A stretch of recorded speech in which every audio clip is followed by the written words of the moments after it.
Sacred Symbols, a PlayStation podcast, is brought to you by, well, you. If you want to learn how to support our show, go to colinslaststand.com.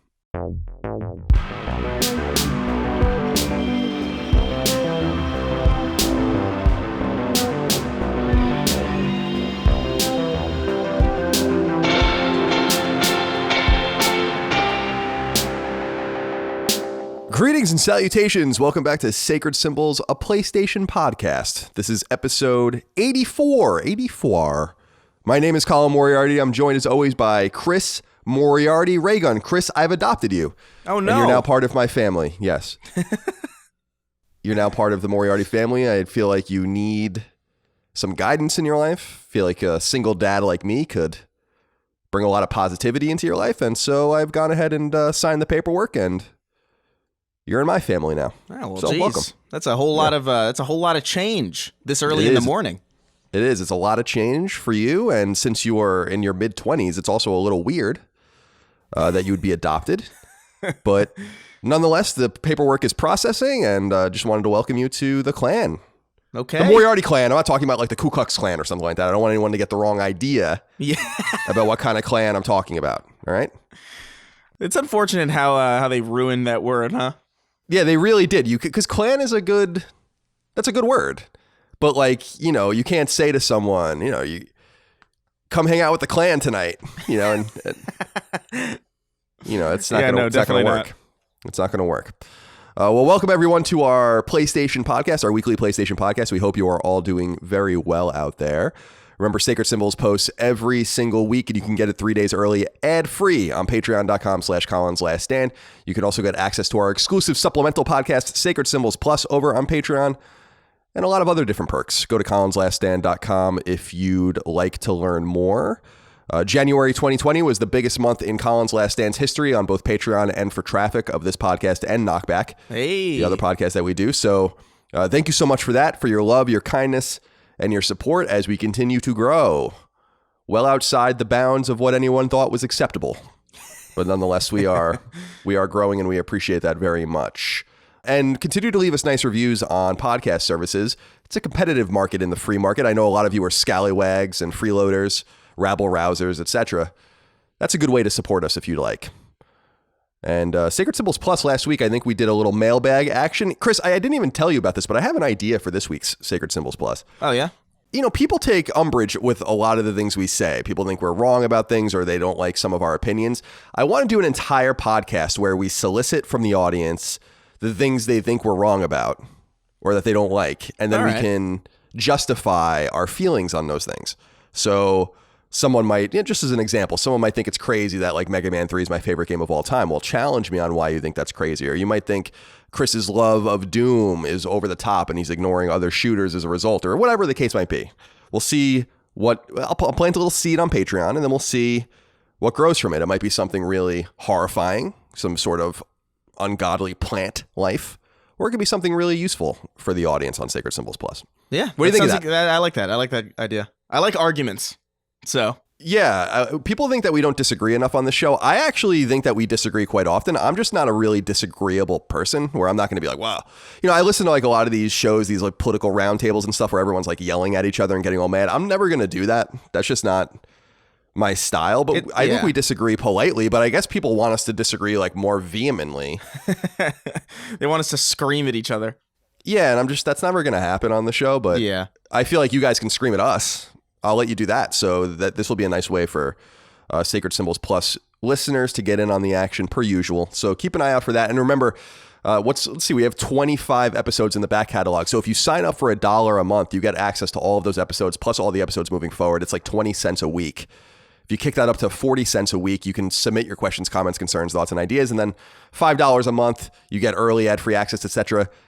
We're really rolling over there, thanks to all of you. So we appreciate that. And since we never really do, I mean, not really, we never ever do and will never do like proper fundraisers for our Patreon, which I find like a little icky personally. That kind of stuff. Like I just don't want to treat our audience like wallets for me to wring dry. If you want to support us, it's great. If you don't, that's okay too.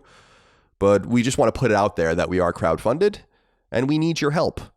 So thank you so much. And Chris needs your help for myriad reasons that have nothing to do with the money. He just needs He needs all sorts of help. Yeah, it never ends, the help I need. How was your illness? You got up, we recorded a little later today than usual because you are not feeling well. Do you think that you've been claimed? Are you the next victim of the coronavirus, perhaps?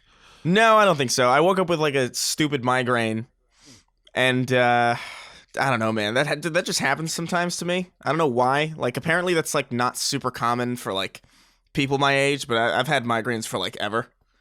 Because it's just like my dad has him, and it's just the best possible genes. Yeah, you have excellent genes. Mm-hmm. And no, my mom is a chronic sufferer, a lifelong sufferer of migraines as well, and it's no joke.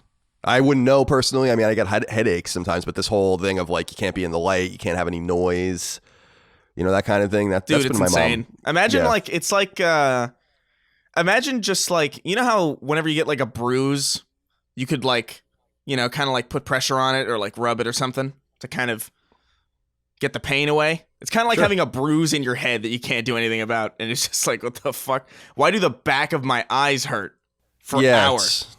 That's too much, man. That's it's too much. Well, I'm sorry to hear that. I hope you're doing better. I suggested to you that you hydrate. And now that you're my child, I'll definitely take good care of you when you're sick as well.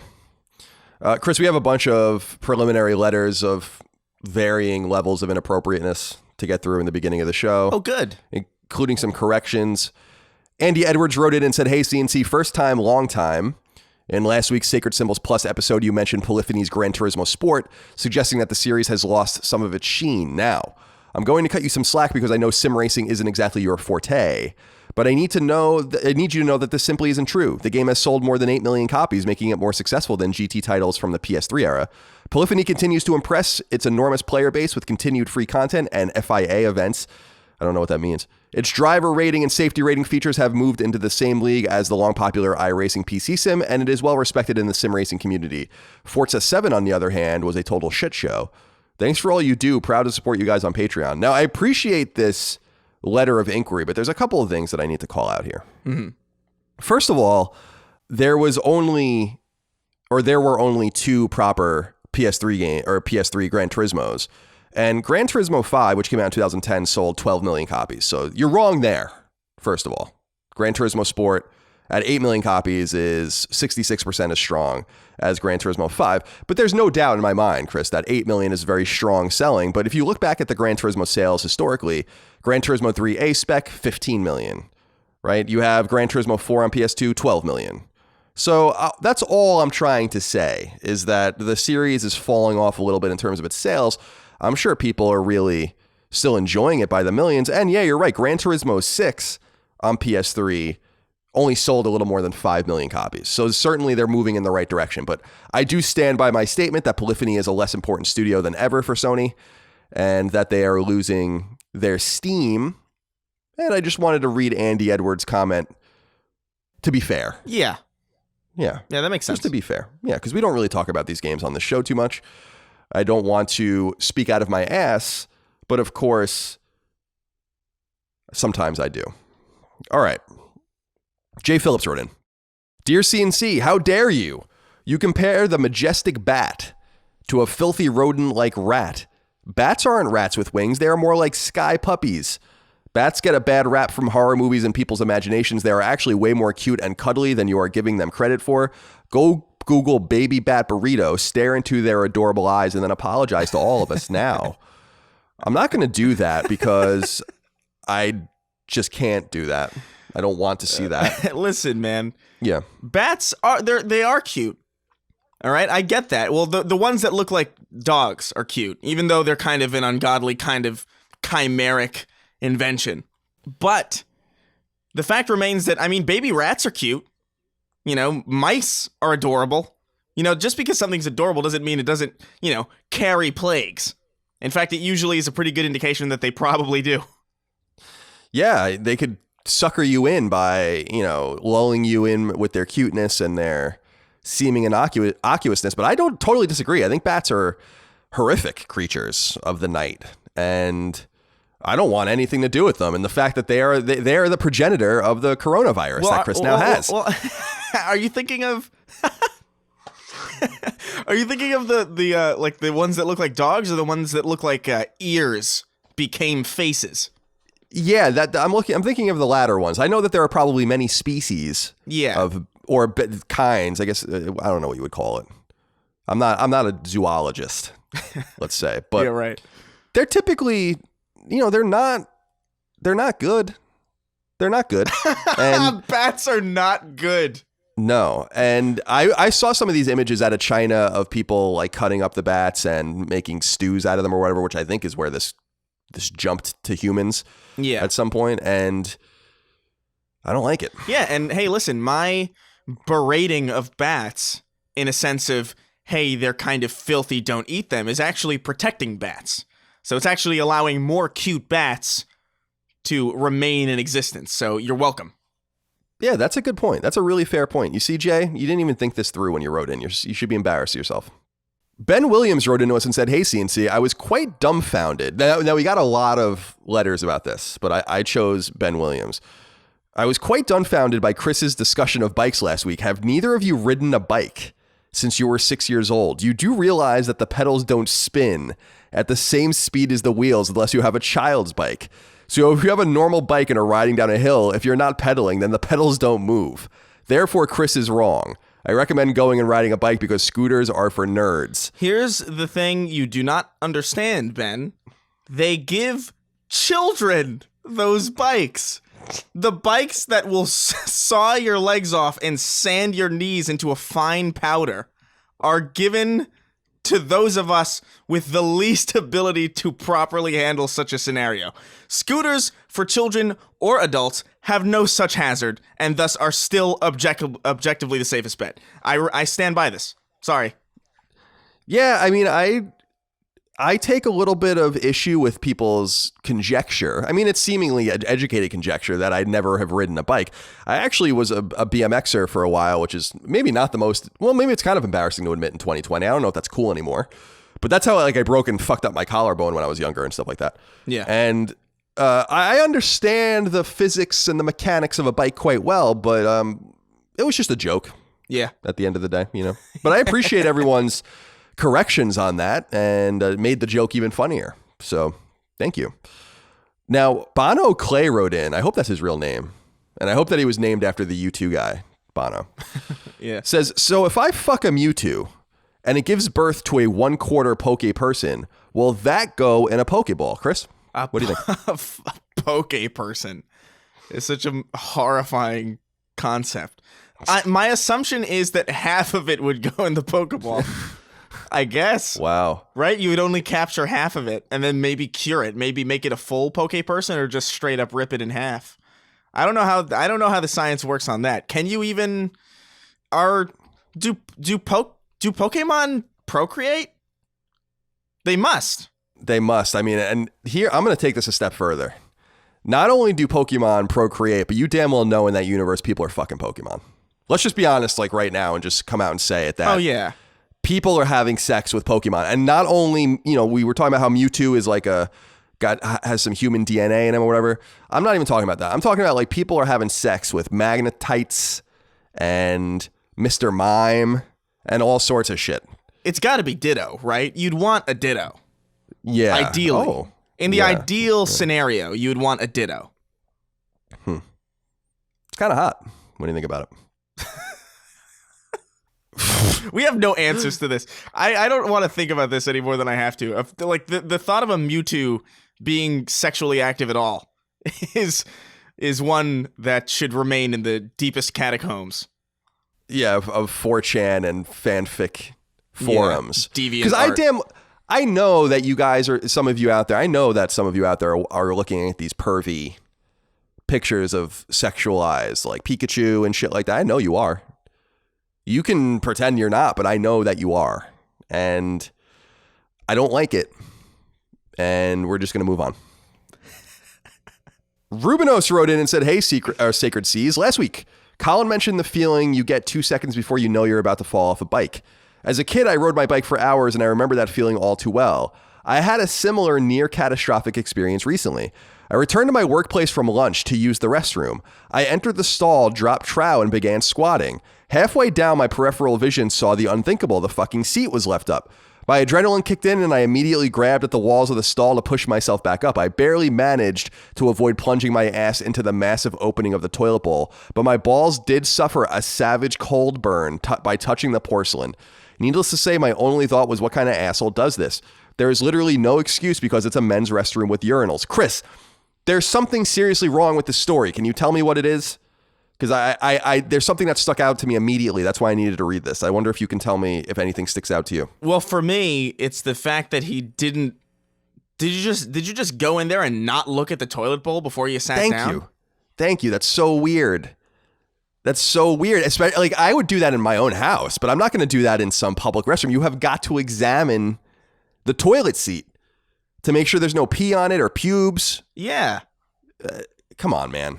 Yeah, no, that's just a lack of situational awareness. That's all on you, my guy. Now, it's disgusting when any part of you touches the public toilet. Oh, yeah. The balls touching the porcelain is horrifying. I mean, I wouldn't be able to scrub that off for days of just sitting in the shower. I totally understand that, but I just feel like, to Chris's point, this is kind of your own fault. And I need you to watch more carefully what you're doing in the future. Yeah. There really is nothing worse than touching any part of a public restroom in that way. Like, I knew a kid in high school who, like, fell into a urinal and he dove right out the window straight into a noose and died because he couldn't handle it. That would be horrifying, because, like, the worst thing that's ever happened to me in a public restroom is that, like, when you're pooping in a public restroom and then you have, like, a plopper and it splashes water up on you. Oh, yeah. You know, on your butt. I'm like, oh no, because obviously you're flushing the toilet before you use it. Obviously you have your nice little toilet seat cover. Perhaps you've supplemented that with some toilet paper as well, which I might do depending on the situation. But when that happens, you just feel so helpless. It's like a disease-ridden bidet that you never asked for. And oh God. Haunting stuff. Richard Duffalo wrote in and said, as of January 30th, the plug has been pulled on PlayStation Vue. It was the best live TV streaming service out there. Putting PlayStation in the name was such a Sony thing to do. Whenever I would talk about it with friends or family, I would get the same response. I don't play games, or I don't have a PlayStation. Can't imagine how many people looking for a streaming service skipped over Vue due to that. When you open the app now, it doesn't say that the service is over. It just redirects me to a page to reactivate it. Come to think of it, I still have yet to receive that cancellation email. RIP, old friend. Well, PlayStation Vue's dead. And I love that Sony can't even figure out how to cancel it properly, which is awesome. Yeah. Very awesome. That really is a shame, though. They really, if it really is that good, they really did screw it up by just shoehorning PlayStation in there. Yeah, it is very much a Sony move. You would think that they would have tried to rebrand it, but it's also probably a thing where I don't know it's really worth it to play in that space anymore. Cable is demonstrably dying. It's just like you can play in that space, but is there any money to make? It seems like it's a shrinking market. Cable markets are shrinking, so I'm sure they saw shrinking numbers too. It's not probably worth it for them, but RIP, and hope you guys don't keep trying to reactivate it by being redirected to that website. That's awesome. I hope it stays like that for a long time. Tyler Malta wrote in, I know this one's going to bother you, Chris. He says, Colin and Chris, I know things can get pretty crazy during the first portion of the show, but if there was ever one serious question I need an answer for, it's this. Are coconuts mammals? They have fur, they produce milk, and they don't come from eggs. Seems pretty open and shut to me. Thanks for making Tuesdays. And that's all he says. He just says, thanks for making Tuesdays, which I appreciate. I do make Tuesdays. Chris, are coconuts mammals? At a certain point, you just have to accept the fact that everything is everything, I guess. Yeah. Yeah. Because I can't argue with that, really. Aside from, the science of it. Right. But, I mean, the only thing that stands in your way is science and biology. Other than that, it's a compelling case. This is definitely, at the very least, this is the most well thought out one of these that I've seen in a long time. I don't think I've ever heard this posited before. So kudos to you, Tyler. But no. Kudos to you. Yeah, did you see this picture that's been making the rounds of someone taking like a baguette and then slicing it down the middle so it's two baguettes and then putting meat in the middle of it, so it's like basically two cylinders with meat in the middle, and they're like, well, this is technically a sandwich. I feel like people are just getting out of control. The internet is bringing out the...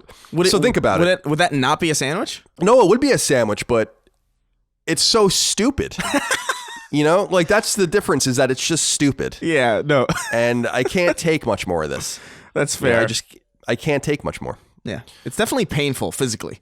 Jake Whitaker wrote into us and said, "Hey, CNC, what alarm are you waking up to in the morning? A favorite song, an annoying bell, or perhaps my favorite, no alarm at all?" Yeah, I don't do the alarm thing. No.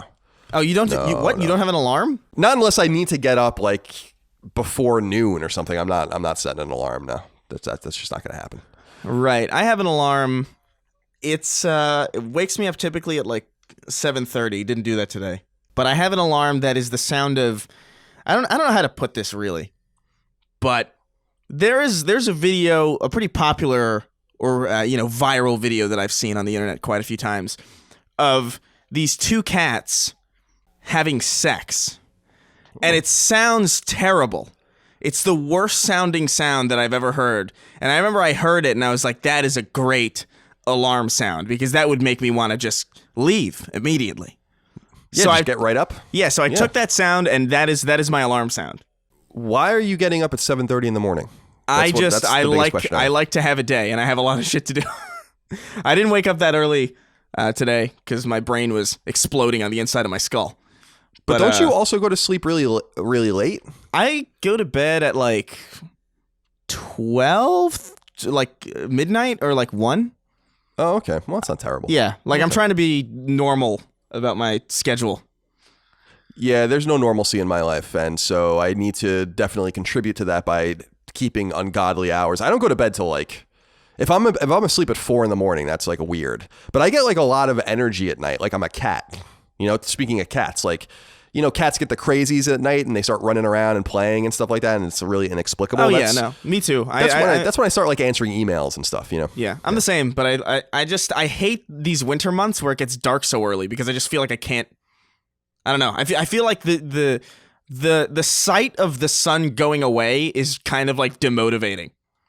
I don't know what it is. Even though I have more energy at night, there's something about feeling like I didn't have a day that really bothers me. All right, well, I understand that. I mean, I understand that. There's a lot of other things in my life that bother me. That's like really low on my list. Yeah, that's fair. So that probably has something to do with it. You know, waking up to an alarm, because I haven't had to do that for so long because I've owned my own business and kind of just work my own hours. And you're the same, I guess. So you're just in a different boat. But it's just me rebelling against the system a little bit, I think. But I've always been a night person. Like I've always enjoyed being up in the middle of the night. I just like it. It's quiet. It's you're alone. And everyone's asleep. I used to really like it when I lived in New York, when it could be like 3:30 in the morning and you could get hungry and get something good. But like out here, if you're up at 3 a.m. and you get hungry and you don't have anything in the fridge to cook, really, you're kind of boned, because all you have is like a gas station and like a Jack in the Box. Yeah, your options are limited. Yeah, you get Jack in the Box, maybe Del Taco. Yeah, something like that. So I think that might be the motivating factor. It's like I want to be awake when the good food is available. Yeah, I understand that. That makes perfect sense. All right, let's get through a few more of these. I promise we're almost done. Jason Green wrote in and said, "Hey, Colin and Chris, long time, first time, and I also just became a patron. Colin, I've been listening to you since you started on Beyond, and Chris, you're okay." And then he says, JK. No, just kidding. I'm okay was the joke. That was the joke, I guess. Question, have you two ever been playing a game or watching a movie and had a friend or relative walk in just as an awkward scene happens? I remember playing MGS3, and at the end when Snake and Eva have sex, my dad walked in. I distinctly remember him pretending like nothing was going on, and I just hoped he would leave the room. Anyway, I hope you're both doing great, and I love the content. Keep it coming. Thank you. This seemed timely for me because I just stopped watching, as I've said many times now, The Tudors. I went through it for the second time. It's just completely pornographic. The show is just like an absolute scene sometimes of just endless sex, boobies and bodies flapping about. There's one scene where King Henry VIII is masturbating, and his hall boy or whatever is like literally standing there like waiting for him to finish so he can take it away or whatever. It's like the weirdest scene. And so like my girlfriend a long time ago, my ex-girlfriend years ago, she was like studying in college when she was getting her PhD when I was watching this show in our old like apartment back in San Francisco. And she was legit like convinced I was watching porn because of like all the things going on. I'm like, I'm not watching porn. I swear to God, I'm not watching porn. It's in fact the Showtime show, The Tudors. Chris, do you have any good answer for this? I can't think of a time where this has happened with video games or even really movies. I just feel like I don't really watch that many things with my parents, and when I do, like my parents and I just don't really care. We just sort of crack jokes and shit. I never really had that kind of awkward relationship with my parents where I would feel uncomfortable watching something. Yeah, I feel like I just don't want to see that stuff around my parents. I remember being really awkward. I don't watch that much stuff with my mom, but my dad, when I was younger, I was just like, oh God, I wish this would pass. Or like if we were watching something I was familiar with, I would know to skip it. You know, like skip this, like quickly, like fast forward the scene or whatever, so that we just could avoid the awkwardness of it. Oh my God. I just remember there was this one, I can't remember what movie it was, but there was a sex scene in it. Oh, it was, oh no, fuck no. I can't remember the name of it, but my dad and I were watching, and the sex scene came on, and he said something like incredibly offensive. I think he said like that girl looks like she tripped and spilled her chromosomes. And I died laughing, and I walked into the other room and went to sleep. You had to rest. I had to rest. That. Edwin S. Castillo wrote in and said, Colin and Chris, if you have sex with a zombie, is it still necrophilia? This is a good question. Yeah, because it's dead. Yeah. Right? That's like undead doesn't mean not dead. That's true. Yeah, it just means like a shambling sort of dead. Yeah, like if you wouldn't say just because you know when you put soy sauce on the octopus legs or whatever the fuck, the tentacles, and they react, right? Even though they're dead. Right. Like you wouldn't say that just because it's moving, or technically, actually, literally reanimated. You wouldn't say that it isn't still dead. It's actually a really good reference. The octopi tentacles that react and get all free. I don't know why anyone would want to do that. I mean, that would freak me the fuck out. Oh yeah, no, for sure. If my food was moving, because there's a lot of that kind of shit in like Japan, you know, where like the thing is like basically alive still by the time you're eating it. Yeah, and you drink like a milkshake over there, and it's a literal symbiote. Oh my God, dude! Is there fish in it game in Japan is a tough game to win because you just never know what's going to happen, and there just seems to be fish in literally everything. And it hurts me. It hurts me a great deal. That's why I just eat Takatsu ramen when I'm over there, pork ramen, and turn into a salt lick by the time I can't even poop by the time I leave Japan. A salt lick. It's just like I'm just turning in. I think I said this on the show, but like the second time I went to Japan, I don't think I pooped like for like 4 days because I was eating so much ramen with so much salt. Like you just couldn't keep up. You couldn't drink enough water no matter what you did. Yeah. In order to keep up with whatever was going on there, but I just couldn't risk it by having fish in something because I just don't like fish. Slappin' DeBase has the final inquiry in our bizarre opening segment, which is more bizarre than even usual. And he says, remember when there was going to be a Final Fantasy Tactics style BioShock game for Vita, but it got canceled and I've been clinically depressed ever since? I can't ever forget that. I mean, that was one of the biggest blue balls moments in my entire gaming career. And for people that don't know what he's talking about, I think it was 2012. Ken Levine went on stage at E3 with a Vita. So this is already like awesome. You know, it might have been 2013, but I think it was 2012.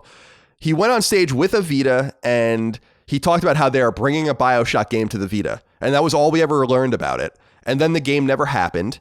And then Ken Levine later said that it was going to be a Final Fantasy Tactics-like game. I almost wanted to kill myself when he said that. I was like, I cannot believe that you almost put a BioShock Tactics game on Vita. And it just didn't come to pass. So yeah, I'm clinically depressed for a lot of other reasons, to be perfectly honest with you. But that certainly didn't make it easy. That sounds like a game that was like specifically made for you. I know, it's unbelievable. I remember this so well because I'm like, why is Ken Levine on stage with a Vita? But there he is, and it was awesome. Yeah, it was right before Infinite or around Infinite, so maybe it was 2013.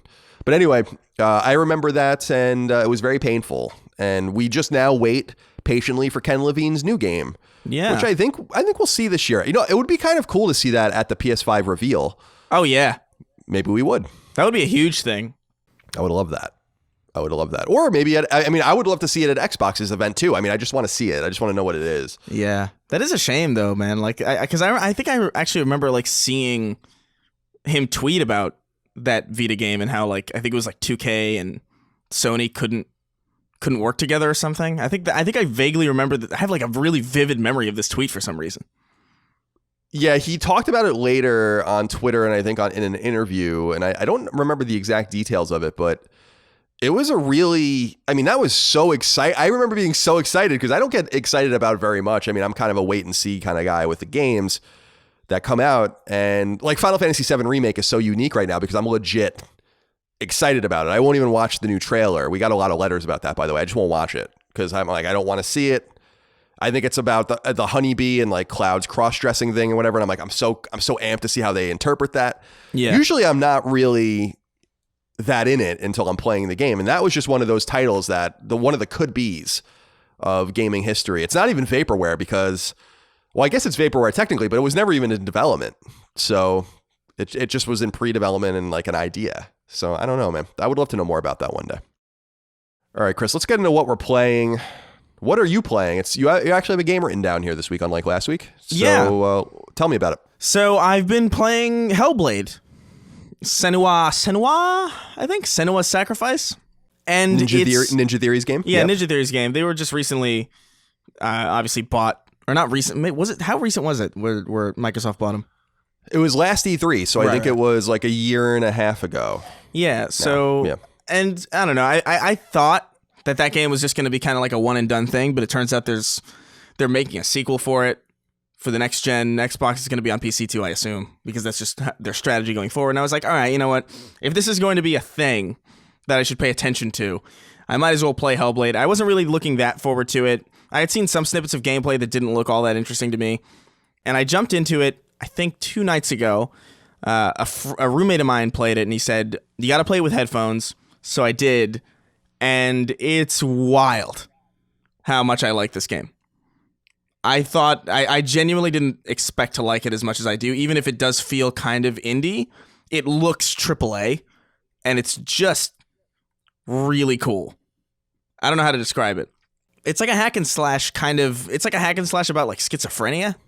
Yeah, that's what I was gonna say. It's about like mental illness, which is pretty interesting. Yeah, and there's all this like these really cool binaural audio effects going on with like whispers going around your head in like stereo and like kind of like taunting you and also helping you at the same time. It's really cool. Like if somebody's sneaking up behind you, you'll hear like a faint whisper like, oh, behind you, and it'll like rush past your head real quick, and you have to like react accordingly, and like sometimes it'll be true and sometimes it'll be false. It's really trippy, man.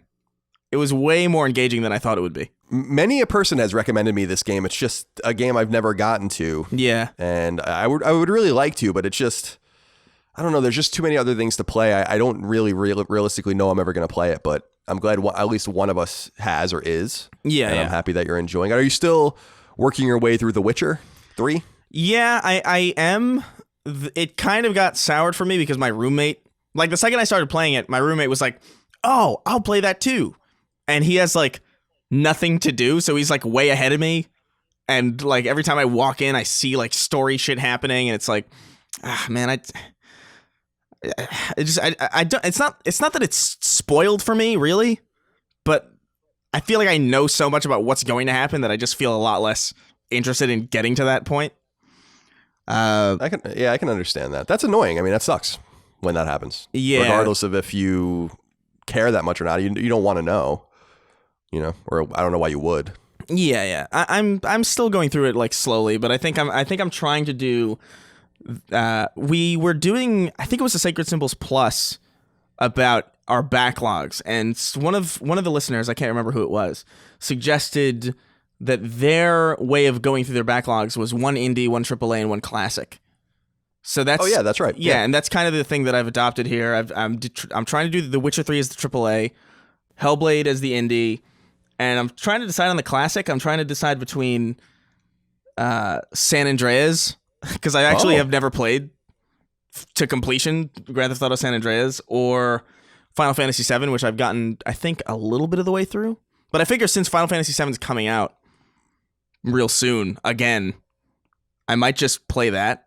That would be, I think those are two very good choices, but I think that Final Fantasy VII makes a lot more sense because I really am of the mind. I know that we have younger gamers listening and people that weren't around. I mean, you were really young when Final Fantasy VII came out, but yeah, I really don't think you should play the remake without having played the original. I just do not understand why you would do that because you get all of this interesting context for the changes that are made, and it's going to be especially cool for you because you'll be like fresh off of it, so it won't be. It will be like in your mind. And I hope that people out there really don't play it without having played the original. It's available everywhere. And it's cheap, and they have all of these little perks that let you basically cheat if you want. Yeah. If you don't want to play the game straight up. So, and you just want to kind of rush through it. I really like some of the things they put in there. So, but those are two good options. I have not played San Andreas since college, so it's been a long time. I haven't played Vice City since college either. GTA 3, I did start playing again on PS4. Like 2 years ago, and I honestly, I'm like, this is really pretty bad. You know, like by modern standards. Which I was one? like, 3. I'm like, it's fun to drive around, but the on foot controls, like the gun. There's a scene where you're like going to like a shipping, like a ship, like a container ship, and you have to like snipe people from afar, and it's just like totally unplayable by modern standards. I'm like, man, this is hard. Like we just played games in a different way. But the one thing that I did like about GTA 3 is that gas is on the X button in your car, which is like so old school. And I think that it was with GTA 4 that they started putting it on the triggers and you had to kind of go into the settings and put it on X. But I kind of like it there, even though you don't have a lot of control over your car's throttling or whatever. Yeah, I don't know. The 4 was the first one that I really, really played. And I played like a little bit of San Andreas at my cousin's house when I was like a kid. And I would like see him like cheat the jetpack in and like fuck around. And I was like, this looks so cool. And I really only got on a bike and then kicked a guy out of a car before I had to leave. And I was like, that was the only taste I really got of San Andreas. It's a cool one. It reminds me of college a lot just because I've described it on this show before, but like 2004, 2005, I took like I mostly took a pretty substantial break from games. There were only like a few games in that era I really played from like late summer 2004 through like late summer 2005. I just stopped playing games, but San Andreas was one of them, and Resident Evil 4 was another one that I actually like came out of retirement for, as it were. Because I had like my girlfriend, and I was trying to like be cool and party, and then I realized, oh god, this is horrifying. Yeah. Okay, Chris, this is not a surprise, but I'm still playing Dragon Quest 11. I'm now 40 hours into it or whatever. Now I have to tell you because you're gonna love this. So I want to spoil a little bit of the game. It's like 40 hours in, so.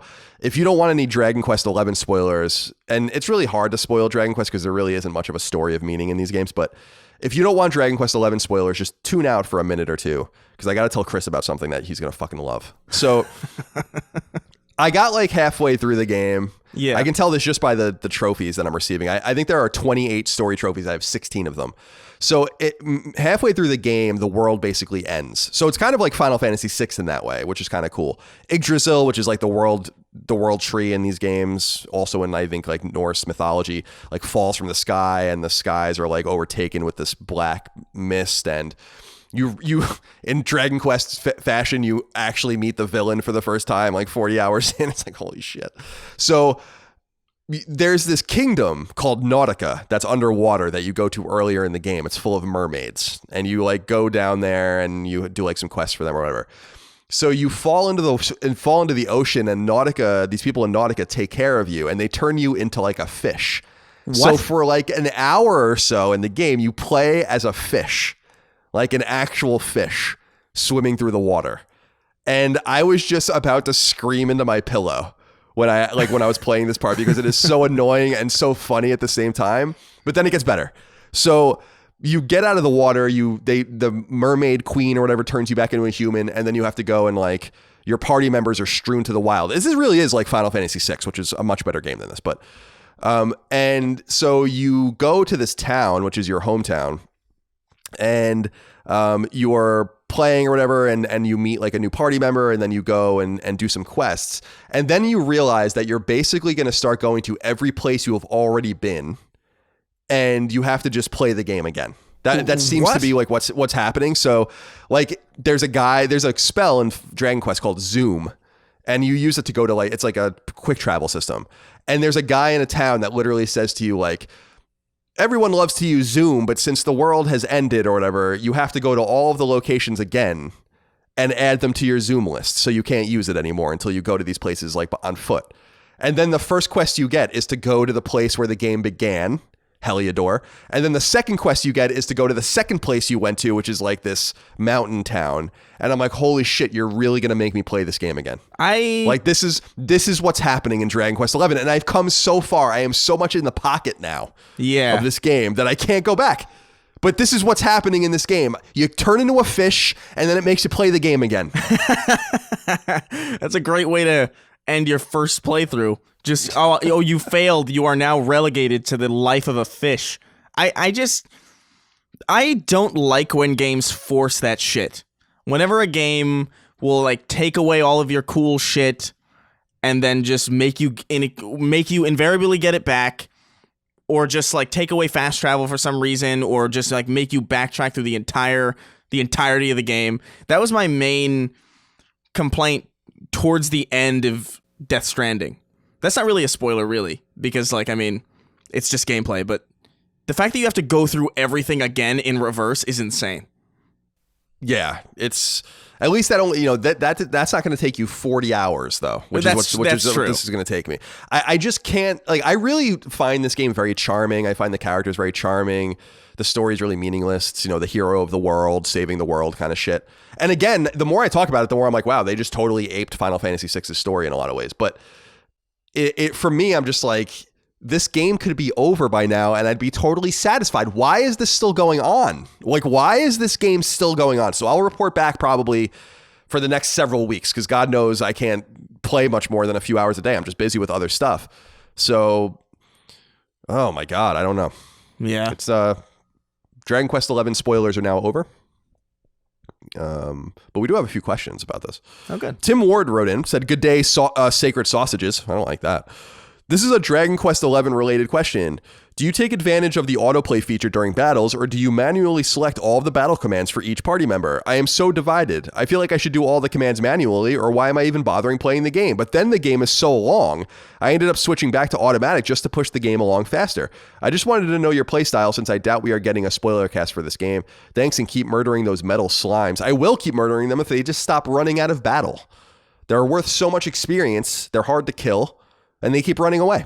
So it's a little bit annoying, but no, I play the game manually. There's literally no reason to play the game at all, like you said, if you put in auto commands, because you can also have your character run around automatically. So then the game just plays itself. And I don't understand why you would do that. I feel like Dragon Quest, the problem with Dragon Quest 11 is that Dragon Quest has always been linear, but it's a little too linear and a little too forgiving. I don't feel like the game's very hard, and that's a little disappointing. And so I don't know. But it's fine. It's fine. And I'm still working on my role-playing game a month. I mean, we're in February now. I started with the wrong game, let's say. I'm just aiming for 12 this year. But I'm confident I can like catch back up. I just got to get this game off my plate and go back to the 40-hour role-playing games that we can manage in a couple of weeks. Yeah. Martha, yeah, it's too much here. It's too much. The game is so long. Martha Emery wrote in and she says, hi, Crispy Colin and Crunchy Chris. When you are playing a game that you are not sure about, how much time do you give yourself with the game before you decide to call it quits or continue to the end? For me, the shorter the game, the less time I usually sit with it before deciding to complete it. But since I play a lot of long JRPGs, I try to at least give a game that does not grab me right away about 5 hours before I decide that it's not worth it, and life is too short to waste on trying to like Dragon Quest 11. Sorry, Colin. What's your approach to this quandary? Chris, what do you think? How long should you give a game? This is obviously an age-old question. Final Fantasy 13 was actually the major game that brought this up years ago. But how long do you give a game before you're done with it? I don't really give games that much time. I think by the end of an hour, I should feel pretty invested. Like, if I put an hour in your game and I'm not having fun, then I'm probably, I don't see a reason to continue. That is the maximum. I have put down games in 15 minutes because they were just so obviously not my kind of game. But It obviously depends on like what kind of game it is. If it's like an RPG, I'll give it a little bit longer. If it's a shooter, I'll give it a little bit less. Because shooters are just shooters should be fun from the get-go, I think. And an RPG like needs some time to establish the world and like whatever. I get that. So I would say with like longer, more narrative-heavy games like an RPG, an hour. And with anything else, anything like more action-based, a game like Spider-Man, I would give like 15 minutes. And obviously Spider-Man grabs you pretty quickly. Doom is another one that grabs you pretty immediately. So yeah, I think it depends. There are a lot of variables in an equation like this because it is, as Martha said, it's genre and all of that too. But I think for a lot of people, we're a little probably better off than the average gamer. Maybe we have a little more disposable income. We also have access to free games.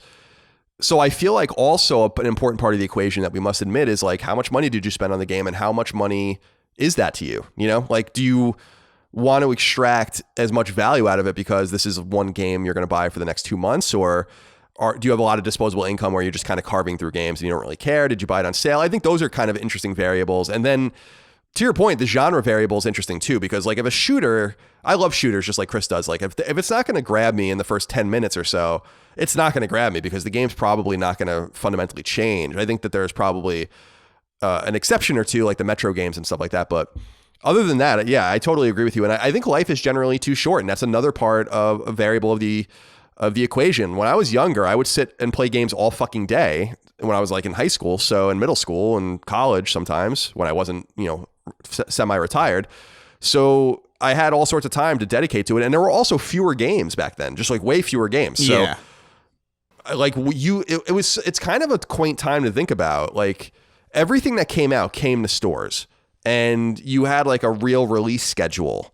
And there were weeks where nothing came out. And there were months where 3 games came to your platform and shit. Especially if you were like, people remember being on N64 and stuff like that, where like there was nothing on this console at times.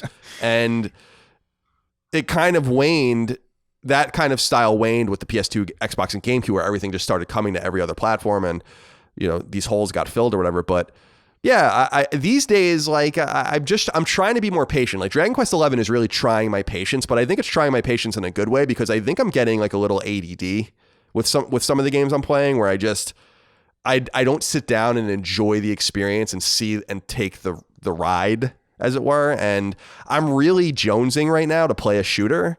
And I would really love to do that. But I know that if I start getting into something else, I'm just never going to go back. And then I just wasted all of this time. Right. So that's a quandary too, because I've wasted this time. I'm going to waste more time. I could stop myself from wasting this time by wasting it in a different way.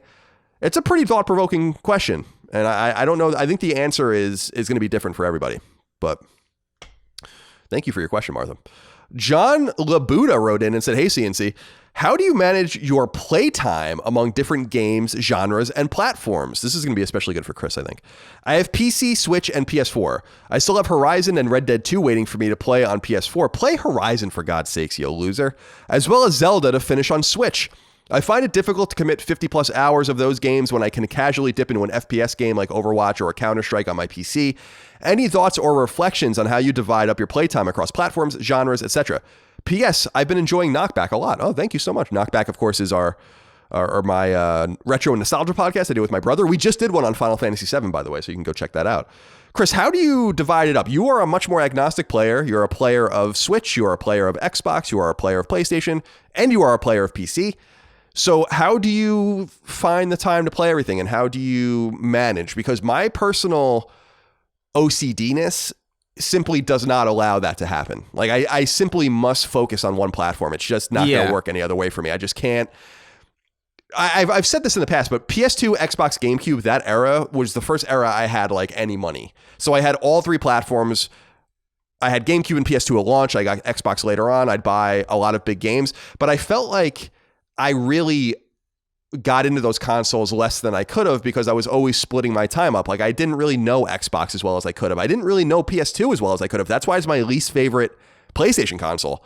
And GameCube I probably knew the best out of those, but I was always troubled by that generation, and that's why I've never opted to do that again. But I'm curious what you think about that. No, I think that's fair. I think it's it gets really difficult for sure. I think John and I have a similar problem where it's like I look at all these games and I think about like Witcher, Sekiro, Red Dead, Horizon, all these other games.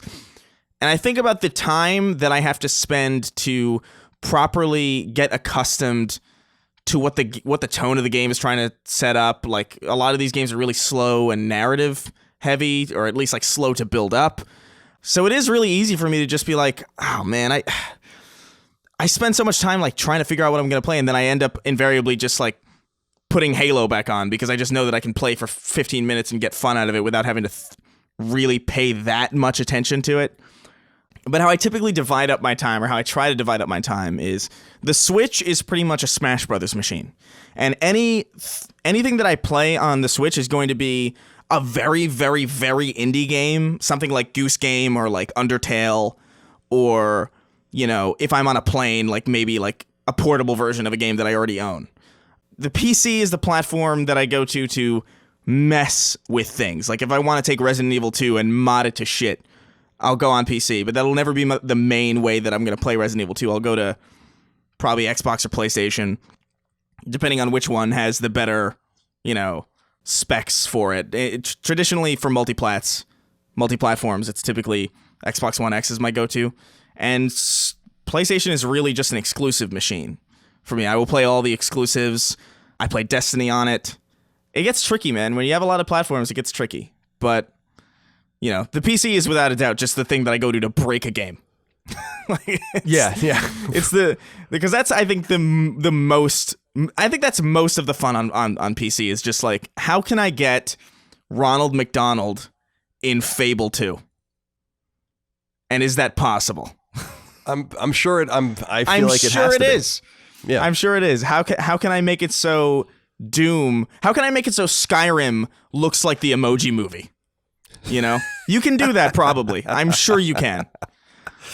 So yeah, I don't know, man. It's tricky managing all these platforms, but you just got to find platforms. You have to find a main platform, a dick around platform, and you know, that's really all you need. The rest can be whatever the hell they want to be. Yeah, I mean, with my Xbox One, I as I've said on the show in the past, I gave it away because I was just not even using it. I used it to play Gears 4, and I think that was it. And then later on, I was like, I kind of wish I still had this thing because Cuphead was only on there for a little while, and then Gears 5, so I probably really didn't think that through. Plus, I gave it to my sister's ex-boyfriend, so we're never going to see that guy again. So, so you know, there's that problem. But with Switch, I had a Switch since launch. I got it at launch, and I've literally only played 4 games on it ever.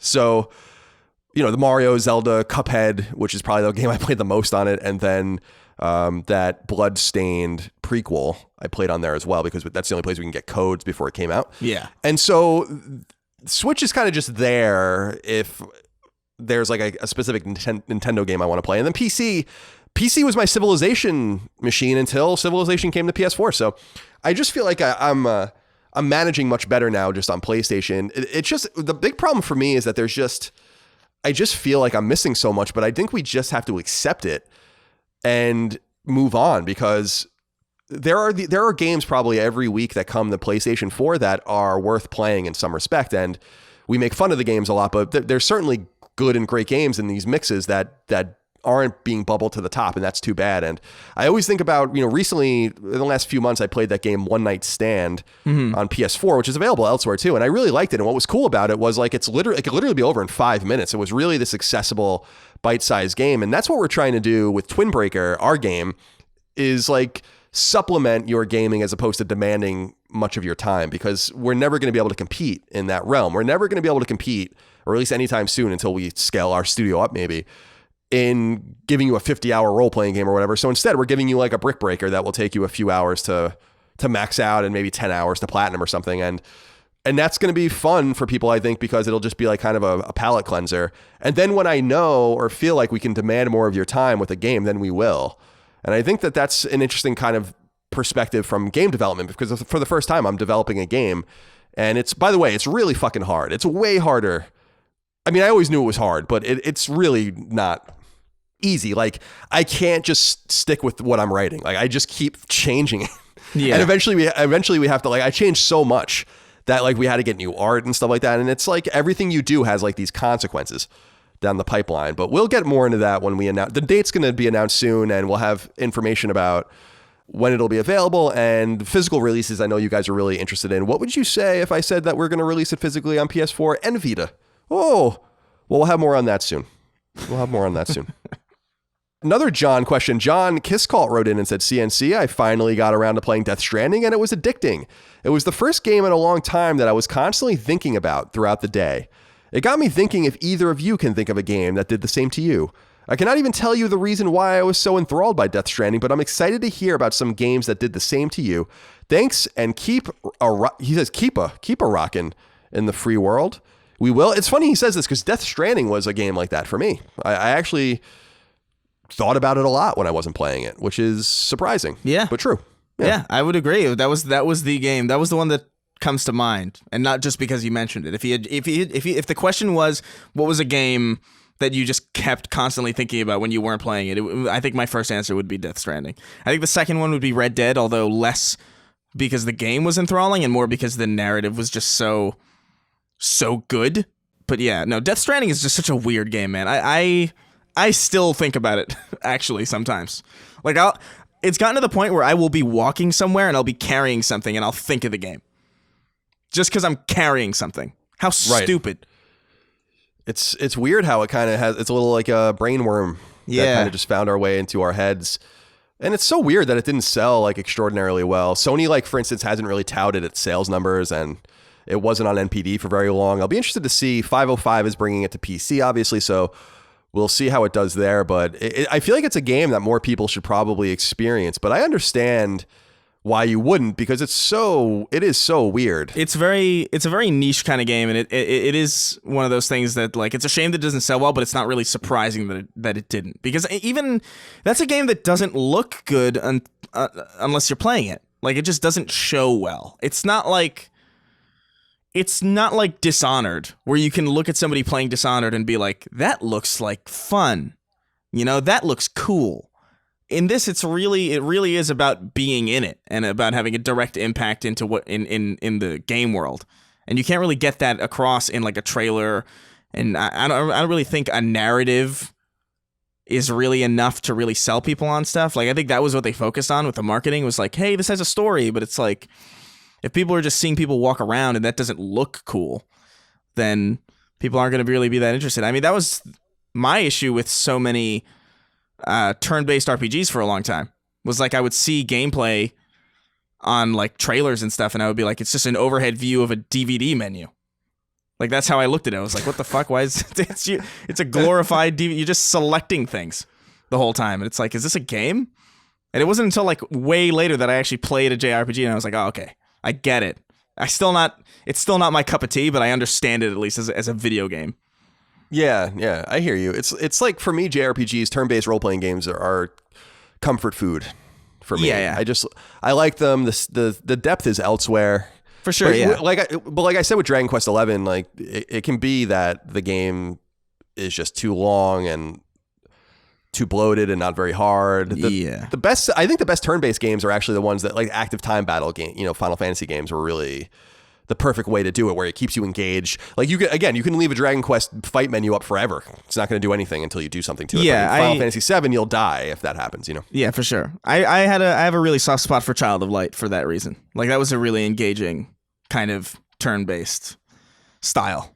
Wonderful game, man. Available on both PS4 and Vita, maybe PS3 too, but PS4 and Vita, Child of Light, and a Ubisoft art game. Really love that game a lot. Yeah. Really, really good game.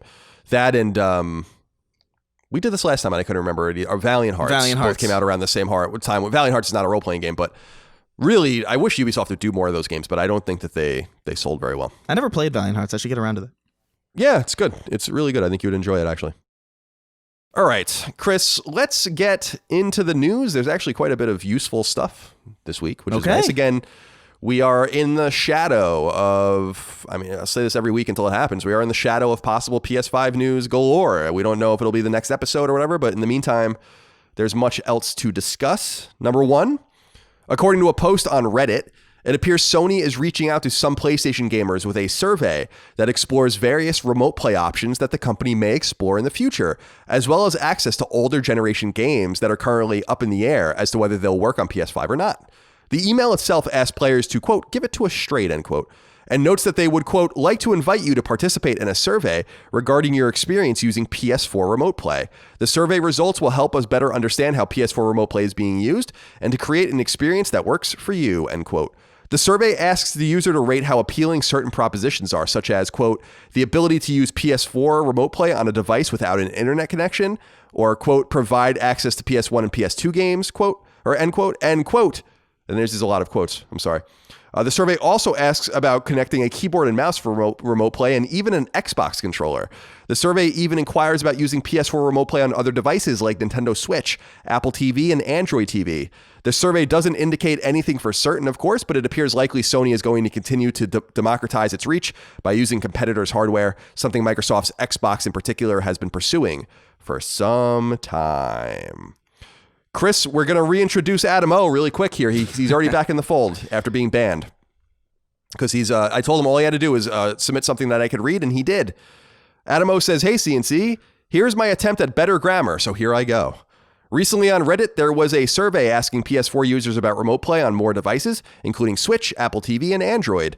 There was also other questions on there, but this is what I wanted to focus on. My simple question is, Colin and Chris, would you like Sony to use remote play on other devices now that they seem to have given up on handhelds? Thanks for public shaming me to get my shit together. LOL. You're welcome. Still a few problems in there, Adam. I read around them, but we want to welcome you back into the fold. Your ban is lifted. Chris, how do you feel about this? This is really interesting survey. This is big news, I think, and actually pretty underreported.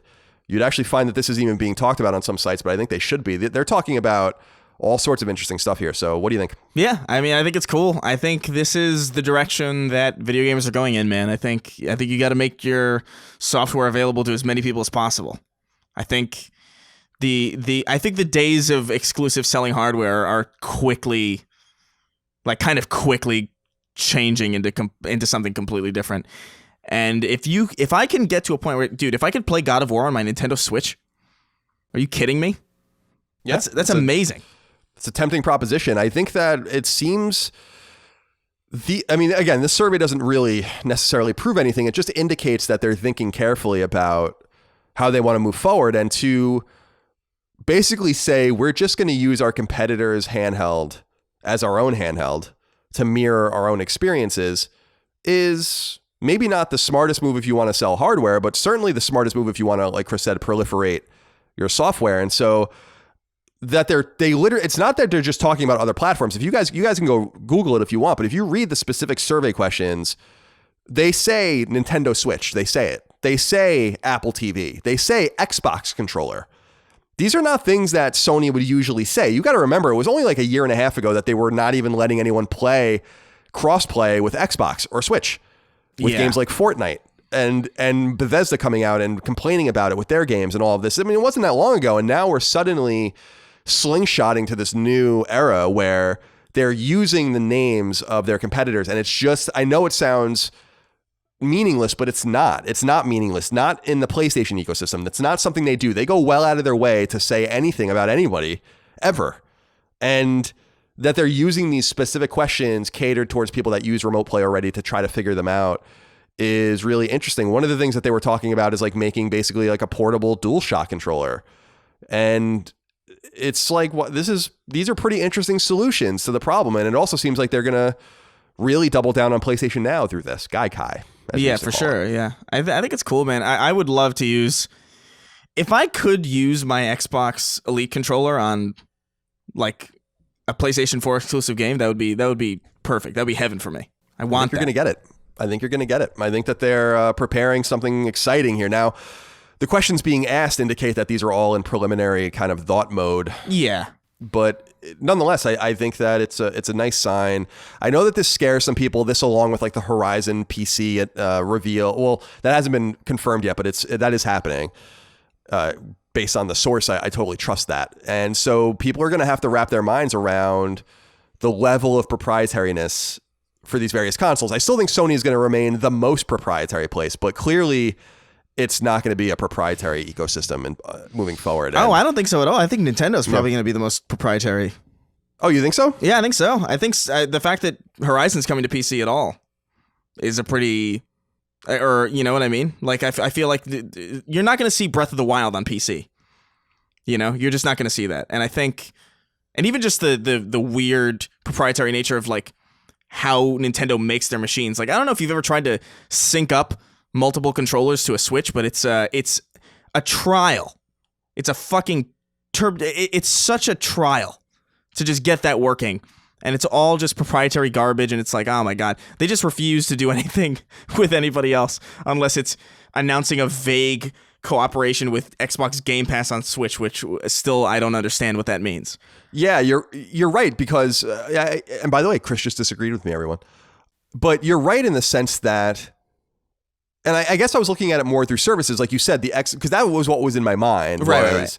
Like Game Pass, as opposed, I don't think we're going to see like Mario Odyssey on PS5 or anything like that. Although I do think, and I'll just reiterate, I'm doubling and tripling and quadrupling down on the virtual console thing on other consoles. I think that might happen. But yeah, I was thinking more about the services thing, because even with was it Minecraft or whatever, where they did that add together, and that to me was just like, that was weird from Nintendo's point of view. So everything's changing. Microsoft seems like the really desperate, like, Tom Steyer like character in this, like Tom Steyer with when Elizabeth Warren and Bernie Sanders were like arguing on stage, and then Tom Steyer was just like, I just wanted to say hi.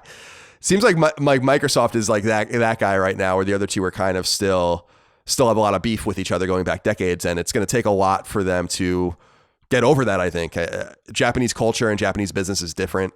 Oh yeah, without a doubt, and all of that. So if they can like kind of let things go and really kind of work together in some way, it's just interesting that they could solve problems for each other. Like Sony can solve Nintendo's power problem, and Nintendo can solve Sony's handheld problem, and Microsoft can solve Sony's services problem. And I'm not saying that you want to like have them all fused together into one machine, although that would be pretty cool too. But it does go without saying that they can help each other. And I think that they're starting to realize that they're not going to hurt themselves worse than they are going to help themselves. And if they can just keep that equation and that balance just so each is getting something they really need out of the other, I think we're going to see something really different this generation. Yeah. But we'll find out. Yeah, you can already tell. It's gonna be a wild one. Very excited. I'm very excited for it. And I don't get excited about anything. So it's pretty... It's pretty fun. You know what I'm excited about, Chris, is number 2. If you have an active PlayStation Plus account, you're in for a treat this month. February's free PS Plus games to all Plus subscribers include the BioShock Collection, which includes the original BioShock as well as BioShock 2 and BioShock Infinite. Other free games include PS4's iteration of The Sims 4 and the hit PSVR shooter Firewall 0 Hour. These games will be free by the time this podcast publishes and will be available to download until March 2nd. Remember, as always, to add these games to your download list, even if you don't intend on playing them now, as you can download them for free later, so long as your PS Plus account remains active and you took the time to put them on your list.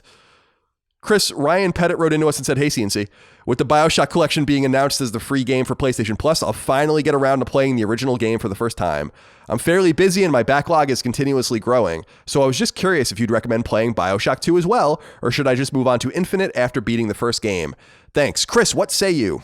Look, man, I don't know. I still haven't finished BioShock 2 because it has never really grabbed me. I think personally that BioShock Infinite, and the 2 episodes of Burial at Sea tie those stories in perfectly fine without the existence of the second one. But from what I've heard from people who have played the entirety of the trilogy, the second one is pretty good still. It's not a terrible game. It's just not up to the standard of what BioShock is, which is kind of, how can you blame... those are hard shoes to fill, I think. Yeah, it's not a Ken Levine game, so I think that has to be pointed out. He had nothing to do with it. Yeah. And I don't think he even really wanted it to happen, as far as I understand. I feel like it's one of those games that is, let me back up. If you told everyone Ken Levine directed this game, I think the game would have been much better received, even if it was just the same game. I think that really like fed a narrative that was a little unfair to it. And I get it. I mean, it's not really important to the narrative at all. But I personally think BioShock 2 is underrated. I think it's the weakest of those 3 games for sure. Right. But I think that I think you should play them all. And like Chris said, Burial at Sea, which is the 2-part DLC for Infinite, wraps the games all together, or BioShock and BioShock Infinite anyway. And all the DLC is included in the collection. So you're going to be very busy playing these games, which is awesome. But I really would just play them in sequence, personally. If you have the time, I mean, if you're not, especially if you're not going for trophies and stuff like that, I've platinumed all 3 of these games. So it's like I really spent time with them. But if you want to just play them through, I mean, you're talking about 10 to 15 hours for each game. And you can do that if you say you're busy, you can do that in a couple of weeks. And I think it's time well spent, because I would personally say, even though BioShock 2 has a bad reputation, I still think it's better than most of the games you're going to play. So I would personally play them in order, but you absolutely must play BioShock. I mean, the original BioShock is a must play, and I'm talking to everyone, and I know Chris agrees. Yeah. This is a must play game. This is one of the very finest examples of video games in the history of the medium, going back to the early 70s. It is absolutely excellent. And there is just no reason to not play it now that it is free. Yeah. So go play it, you fucking people. We could probably gush about BioShock for like actual hours. Oh my God. It's so good.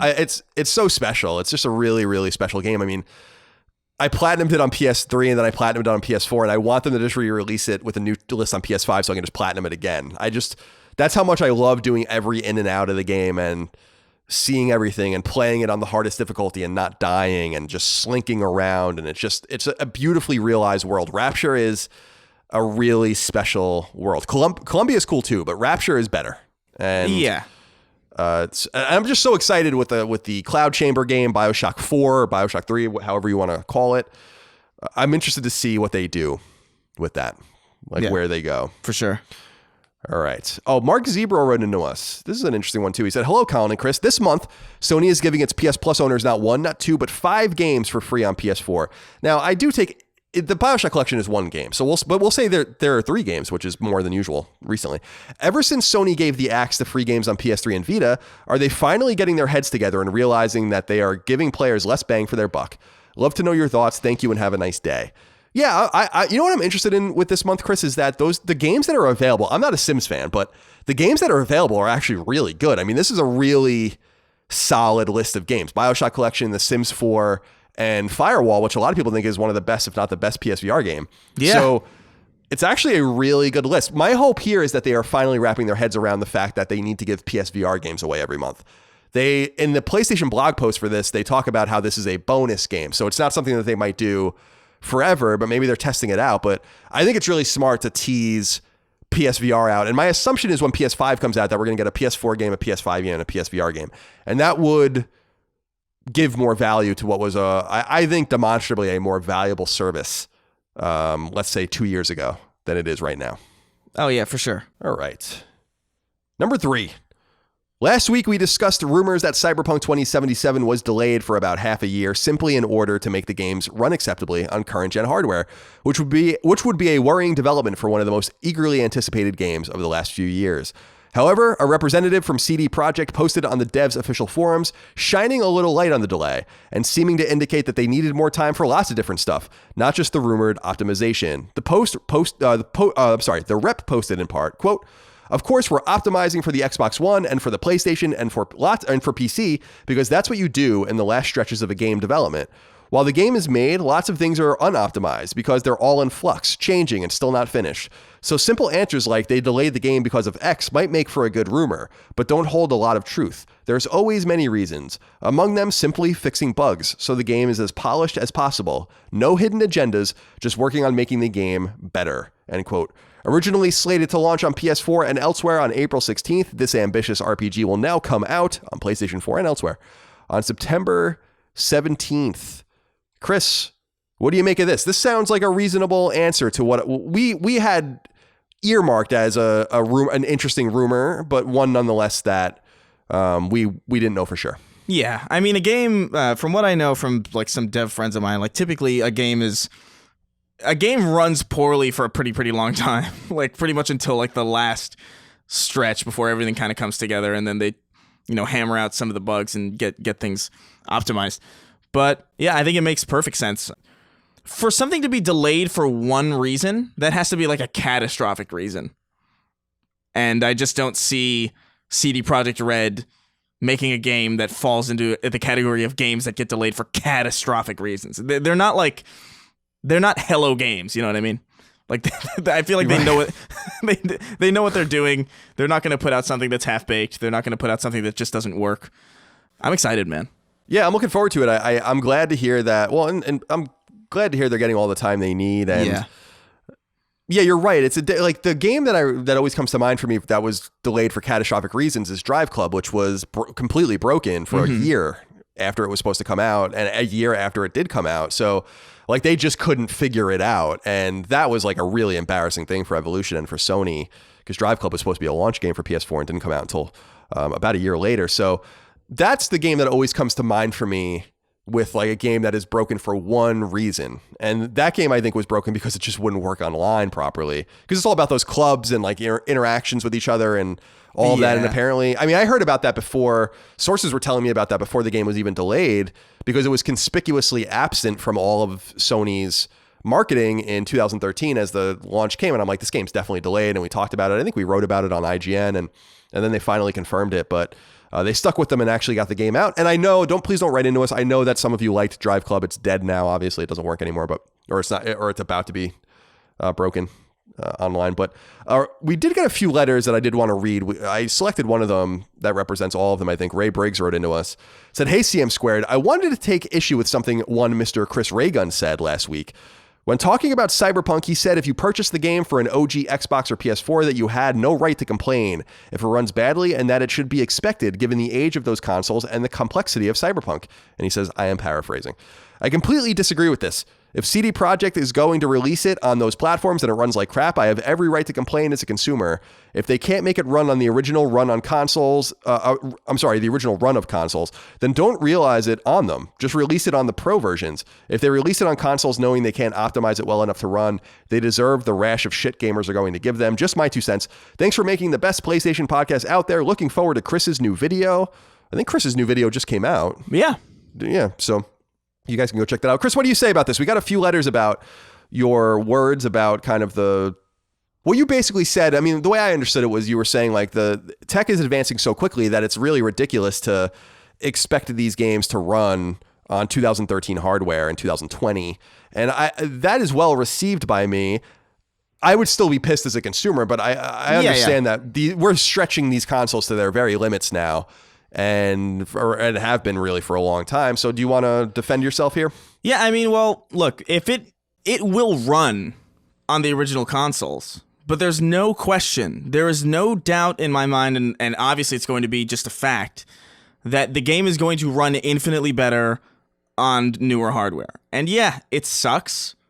I don't know if I could be upset, personally, if I had an original 2013 model Xbox One that probably by now, by 2019, 2020, is probably screeching every time I turn it on, and expect it to run the most cutting edge game of 2020.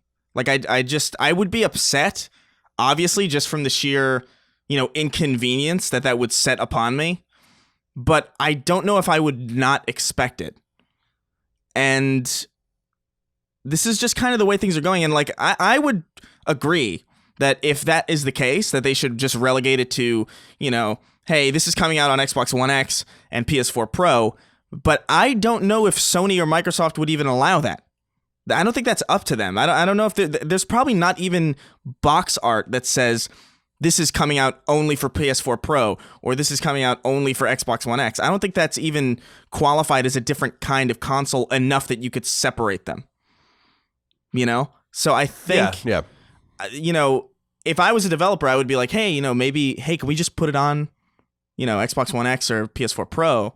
And I probably would, as a developer of a game coming out now, I would probably make that request. But I think chances are that that's just not feasible, purely because I just don't think the manufacturers would do that. Yeah, this was, again, my major concern about Pro to begin with. Was not only that we would get strata of games, which we never did, but that justifications like this would start to erupt, right? And you have a game that runs better on one piece of hardware than the other. I mean, I feel pretty good because this was the fear that I was really worried about in 2016. And it's very late in the generation now. We're really not going to have to worry about it for very long, but it seems to be coming to fruition at least a little bit for some people. And the games are. You're right that like you literally can't say like the game only runs on PS4 Pro. You can't do that. Yeah. So you're always, like you said, aiming to the lowest common denominator, and that was always the inherent problem with these generational SKUs, and why I don't like them that much. I mean, I think that we're going to get them a lot more actually moving forward because I think it's going to be necessary. But why I always wanted consoles to be more modular, and yeah. N64 was still the most interesting modular console, and I'll remind people that there were games on N64 that would not run if you didn't have the expansion pack. Yeah. Donkey Kong 64 was, I think, a game that came with it. And then Majora's Mask was probably the most famous game, the Zelda game, that would not run without the 4 megabyte expansion. So it's not unheard of. It's just that I guess people are being asked for more than is typical, and it's too bad. And by the way, my friend John in high school took my N64 expansion pack, and I never got it back. So That's fucked. That was 19 years ago. Yeah. You're not getting that back. And no, that's not coming back. But yeah, I was obviously mostly being flippant about it. But I do think, I don't know, man, like if I have a PC that was, mid-range in 2013, and I tried to download Cyberpunk on my 2013 PC, I just feel like the onus would be on me on some level to be like, all right, well, this isn't running. I got to find ways to, make this run on my dated machine.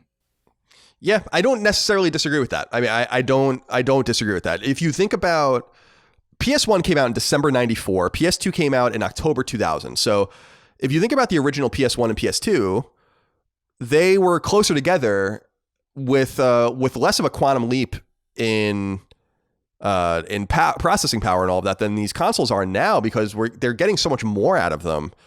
And so we have to give credit where credit is due to the developers that can extract so much out of these machines, but there's a limit to what they can do.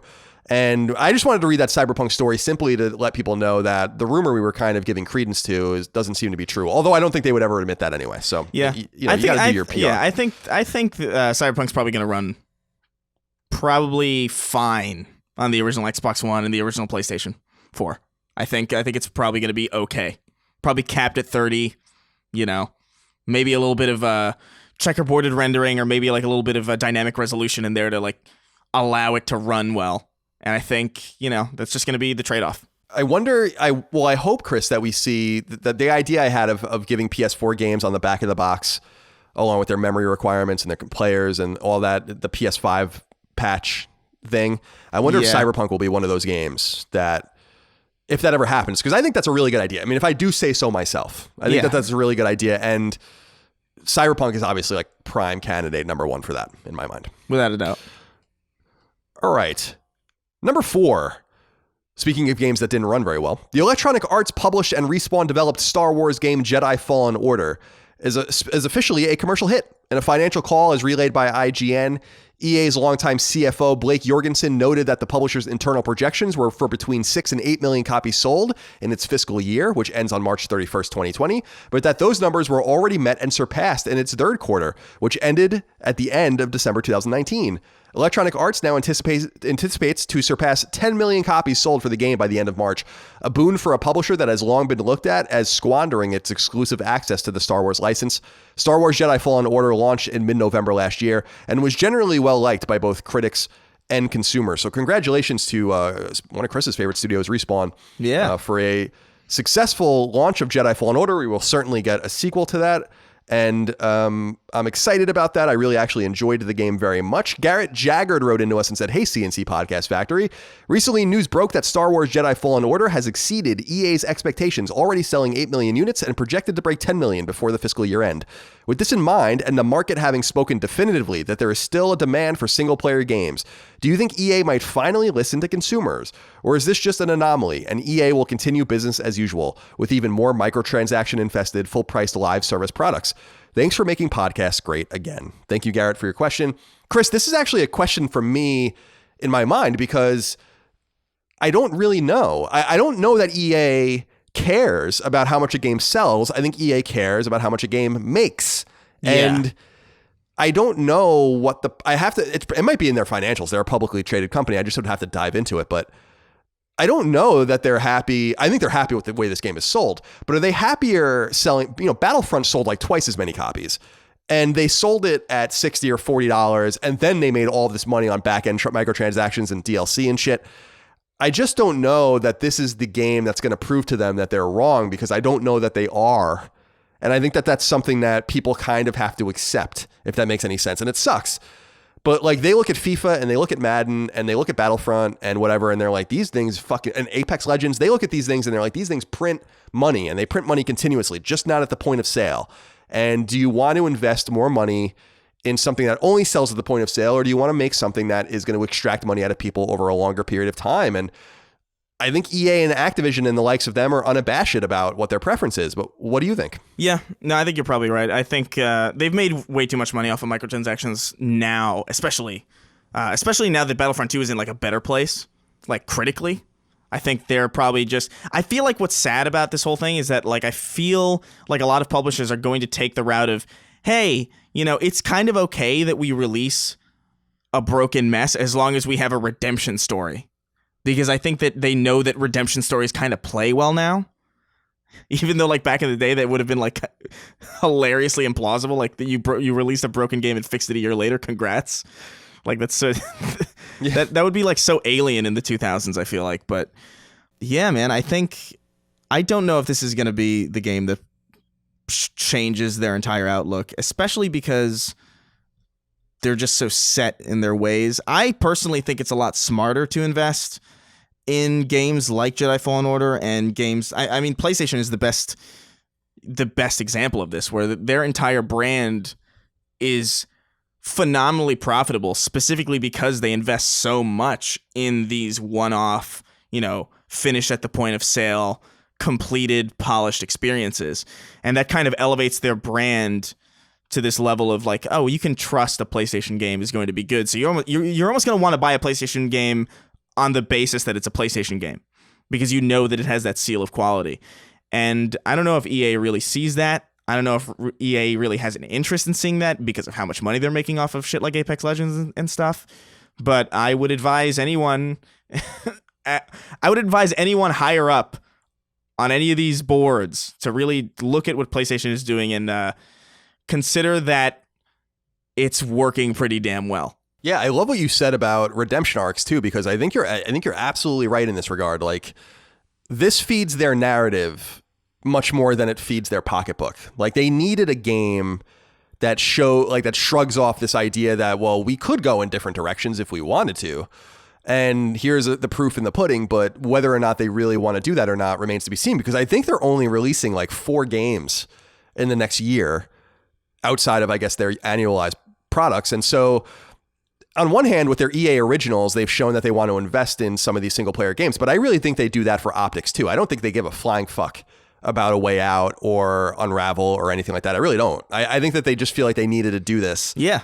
They don't make a lot of money on these games. First of all, these games don't cost a lot to make, I think A Way Out's really cool, by the way. I'm not shitting on it. The whole point though is that I think that this just allows them to kind of incubate this idea that they can go in different directions, but I still think that they are what they are. And if anything, I think this just allows them to democratize a little bit more. We know we're getting like Dragon Age, and we'll get another Mass Effect at some point. So it's not like they're going to abandon this stuff completely. And KOTOR, as we said last week, there are rumors that KOTOR is coming back, which is decidedly a single player. So who knows? Maybe we're just being too hard on them. But I think that they've earned that moniker because they are just so... I don't want to say they're shameless. I don't know if that's really true. I think that they're just not the publisher that they once were. EA used to be really, really great.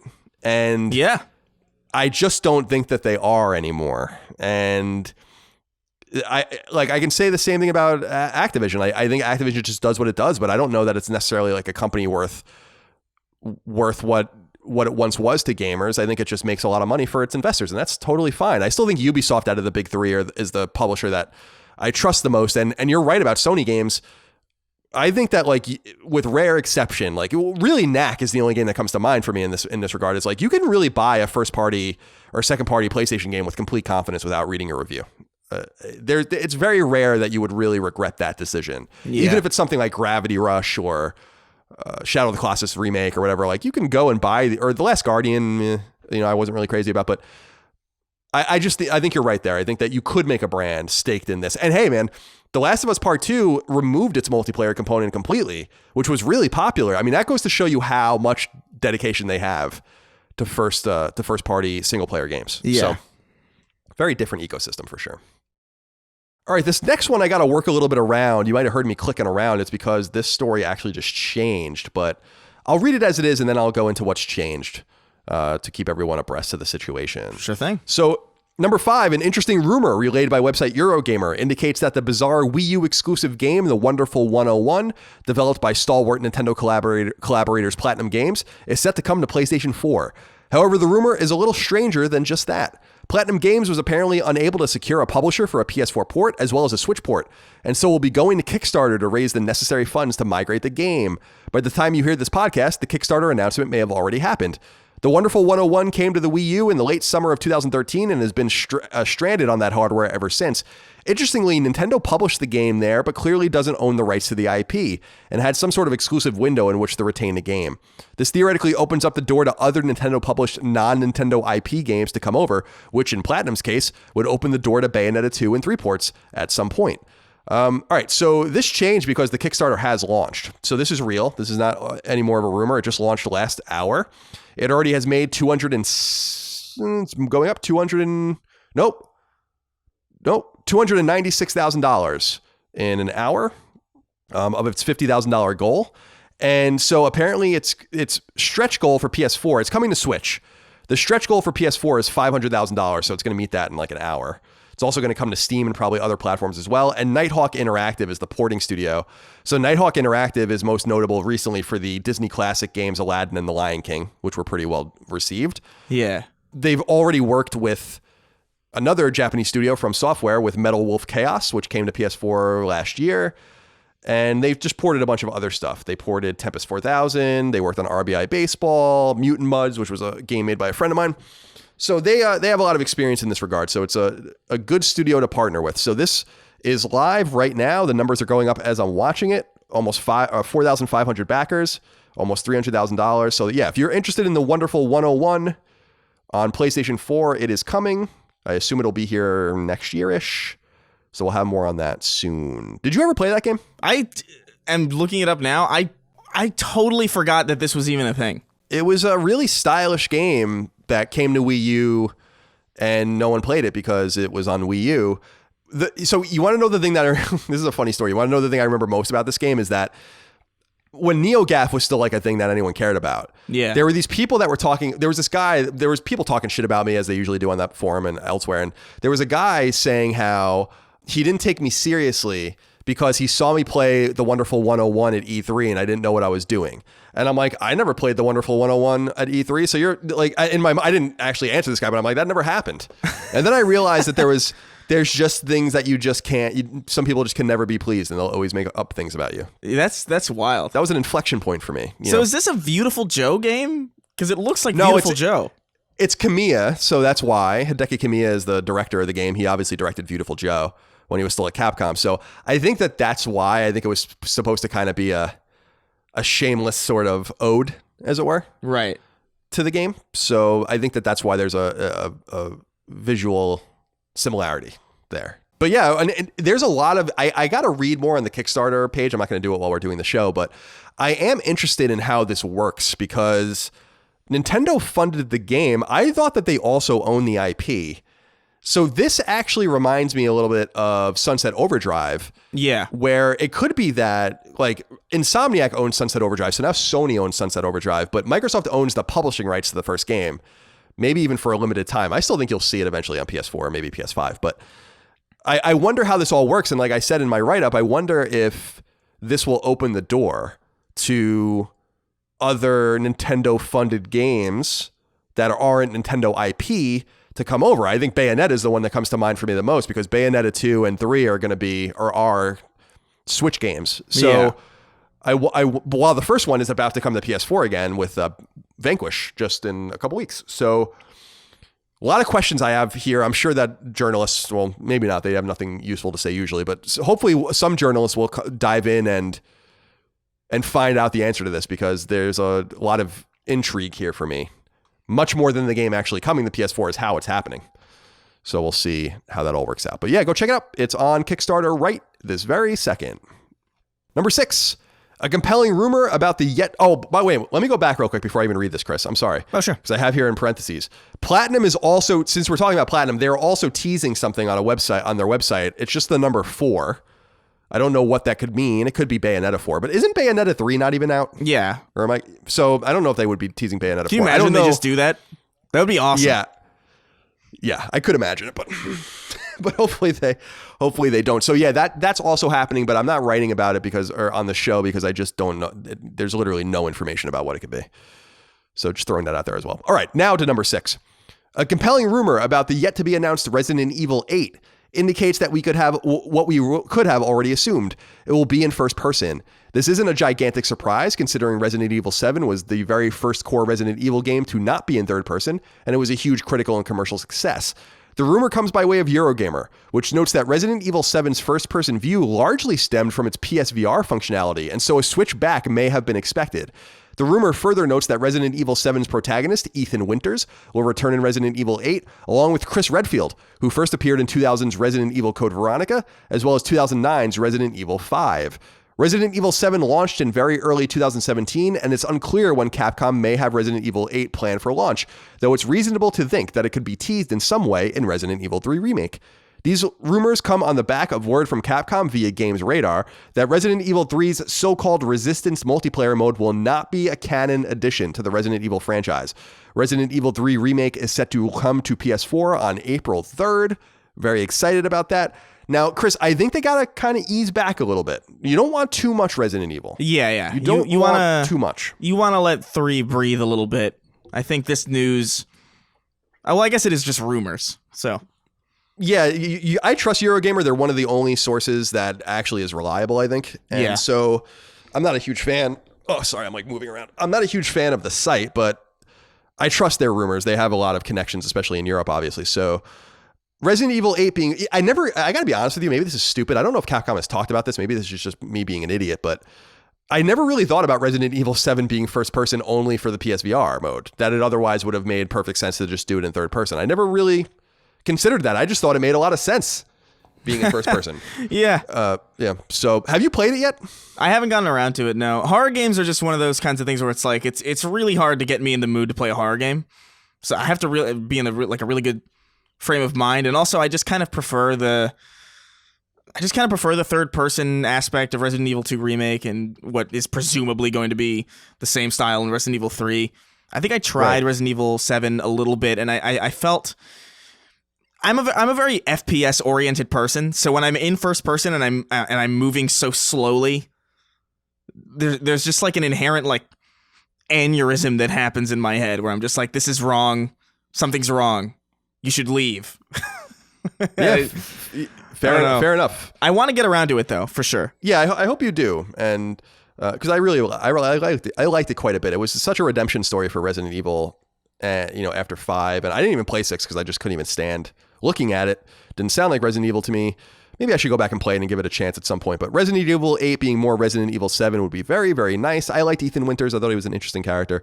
Dialon wrote into us and said, "Hey, Commanding Colin and Conquering Chris. The notion that horror games are finally coming back into the spotlight with the release of the Resident Evil 2 and 3 remakes, combined with the general positive critical reception for the Blair Witch game, has me curious about what other horror films and their universes could lead to great horror games. If you two could will one into existence, what horror film would you like to see made into a video game by a talented and dedicated dev studio? You're the only Patreon account I have ever pledged to. Keep fighting the good fight. Thank you, Dialon." Chris, what do you think about, is there anything that comes to mind that would make a good video game from a horror movie that you enjoy or a horror series?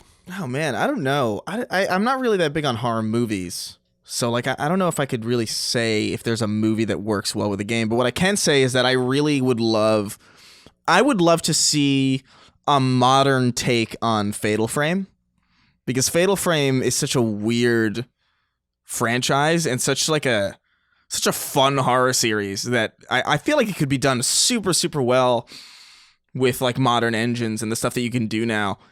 So just like seeing that again would be great. I don't know if I have a movie necessarily that fits in, but definitely I want to see Fatal Frame. It would be cool. Fatal Frame came out in 2001. Yeah. Koei Tecmo game. And yeah, it was an interesting horror series. There is let me see here. I'm going on Wikipedia. Fatal Frame. Yeah, there was a Wii U game. I remember this called Fatal Frame Maiden of Blackwater, which probably sold about 7 copies. Yeah. It was published by Nintendo and it was developed by internally at Koei Tecmo. So maybe we'll see that migrate over too. I hopefully, I make fun of Wii U a lot because it's a fucking horrible console, but there are games on there that have been stranded, and hopefully this whole thing with The Wonderful 101 will convince people to kind of go back and maybe try to get those games off. So we will see what happens there. For my answer, by the way, 2 things come to mind for me. I am a huge fan of the Children of the Corn. I think that's a Stephen King short story that was made into a few movies. The first movie is excellent. I think that would be a really, really cool and really creepy thing to do. And there's already been a game or 2 in this series, but they're older, and I don't know that they're necessarily that well executed. But the John Carpenter movie, The Thing. Oh, yeah. That was exactly what I was thinking of just now. Yeah, that would be... there was a PS2 game, I think, that was John Carpenter, approved. But it would be cool to go, and that's a really creepy movie and really philosophical and consequential. So that would be a pretty cool thing to jump to, but... Yeah. That will never happen, of course. Oh, of course. It's a shame. Chris, this one's for you. Number 7. It is. Beloved developer The Behemoth has announced its new game. It's called Alien Hominid Invasion, which on their blog, they're referring to as Game 5, a continuation of their longtime development quirk and codenaming their games in the order they were developed. According to the blog post, quote, Alien Hominid Invasion is a reimagination of the original Alien Hominid HD and will feature completely new gameplay, progression, mechanics, and so much more, end quote.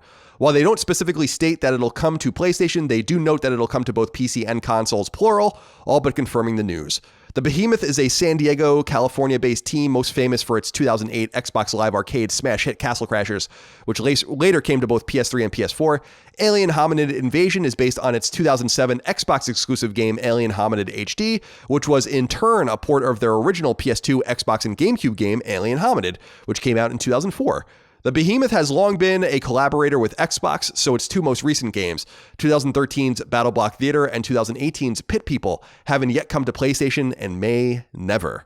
Are you excited about that, Chris? Yeah, man. I like the Behemoth. It's like the Behemoth make. I feel like they take Flash games that you used to play in browsers and make them like fully fun, actual playable video games that don't. Yeah, they run look like that. They look like that. Yeah, they're entirely Flash animated, and it's just really cool. And you could just when I was looking into Flash animation when I was a kid, and I found out that you could literally make games in Flash. Like it wasn't just animating in Flash, and porting those animations over to a game engine. Like you could literally make games in Flash. That was wild, and that was the stuff that like really opened up video games to me on like a whole different level. And the Behemoth was like pretty integral in that part, in that little chapter of my existence. So I'm always excited to see new shit from them. They also just have like a really weird personality in their games that's just really fucking off the wall. Yeah, I never played this the BattleBlock Theater game or Pit People. Did you play those games? I played BattleBlock Theater. Absurd. I really liked it. It's a really very strange game. It's probably my least favorite game of them, and Pit People is more of like a turn-based kind of thing, so I didn't really bother with that. But Alien Hominid and Castle Crashers are like 2 of my favorite games ever. Like Alien Hominid a little bit less so, but I'm excited to see what they do with Alien Hominid. I think it's definitely one of their oldest, and I think if not the oldest, I think. So seeing that with like modern conventions or like maybe newer ideas as to how to flesh out the actual game mechanics and like actual progression, that could be really cool. Yeah, I'm looking forward to it, and I love Castle Crashers. Just came to PS4 recently, I believe, so you guys can play it there. But it's also on PS3 and all the Xbox stuff as well.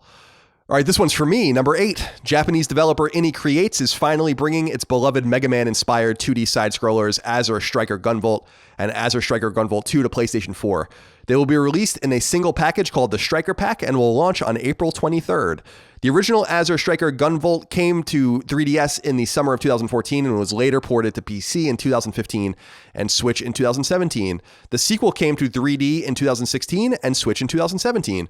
The PS4 release's official website notes that the games have been upgraded to run at 60 frames instead of 30. All of the DLC will be included, and it will have a new UI and text boxes that better take advantage of PS4's display ratio and resolution settings.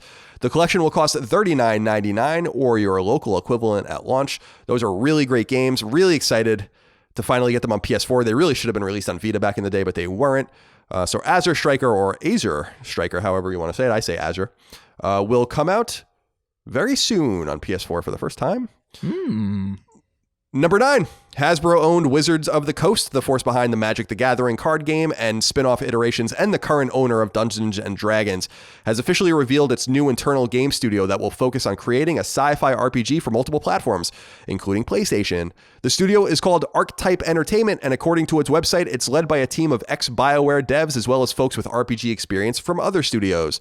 James Olin, designer of Baldur's Gate and Neverwinter Nights and the creative director of Knights of the Old Republic and Dragon Age Origins, will be leading the team, and Chad Robertson, BioWare's former head of technology and chief technology officer, will be general manager of the studio. They are hiring for roles across disciplines, so it's safe to assume their game is years out still, but the project is officially in the works. So we're going to have a new sci-fi RPG to mess with in, say, 3 years. And finally, 3 years, probably more than that actually, but yeah. Number 10, Chris, wrap up. Website Push Square reports that long in development PC survival game Stranded Deep is indeed coming to PS4, likely in the next few months, after initially announcing it for PS4 in 2018. The website also notes that adventure game Draugen is coming to PS4 on February 21st. That quirky RPG Underhero is coming to PS4 on February 11th. That action RPG Grand Blue Fantasy Versus is coming to Western PS4s on March 3rd. And that soccer strategy game Ganbar Super Strikers is coming to both PS4 and Vita by the end of February. That game looks really cool, by the way. People can go look that up. The Kickstarted remaster of PS2's Ty the Tasmanian Tiger will be coming to PS4 at some point this year.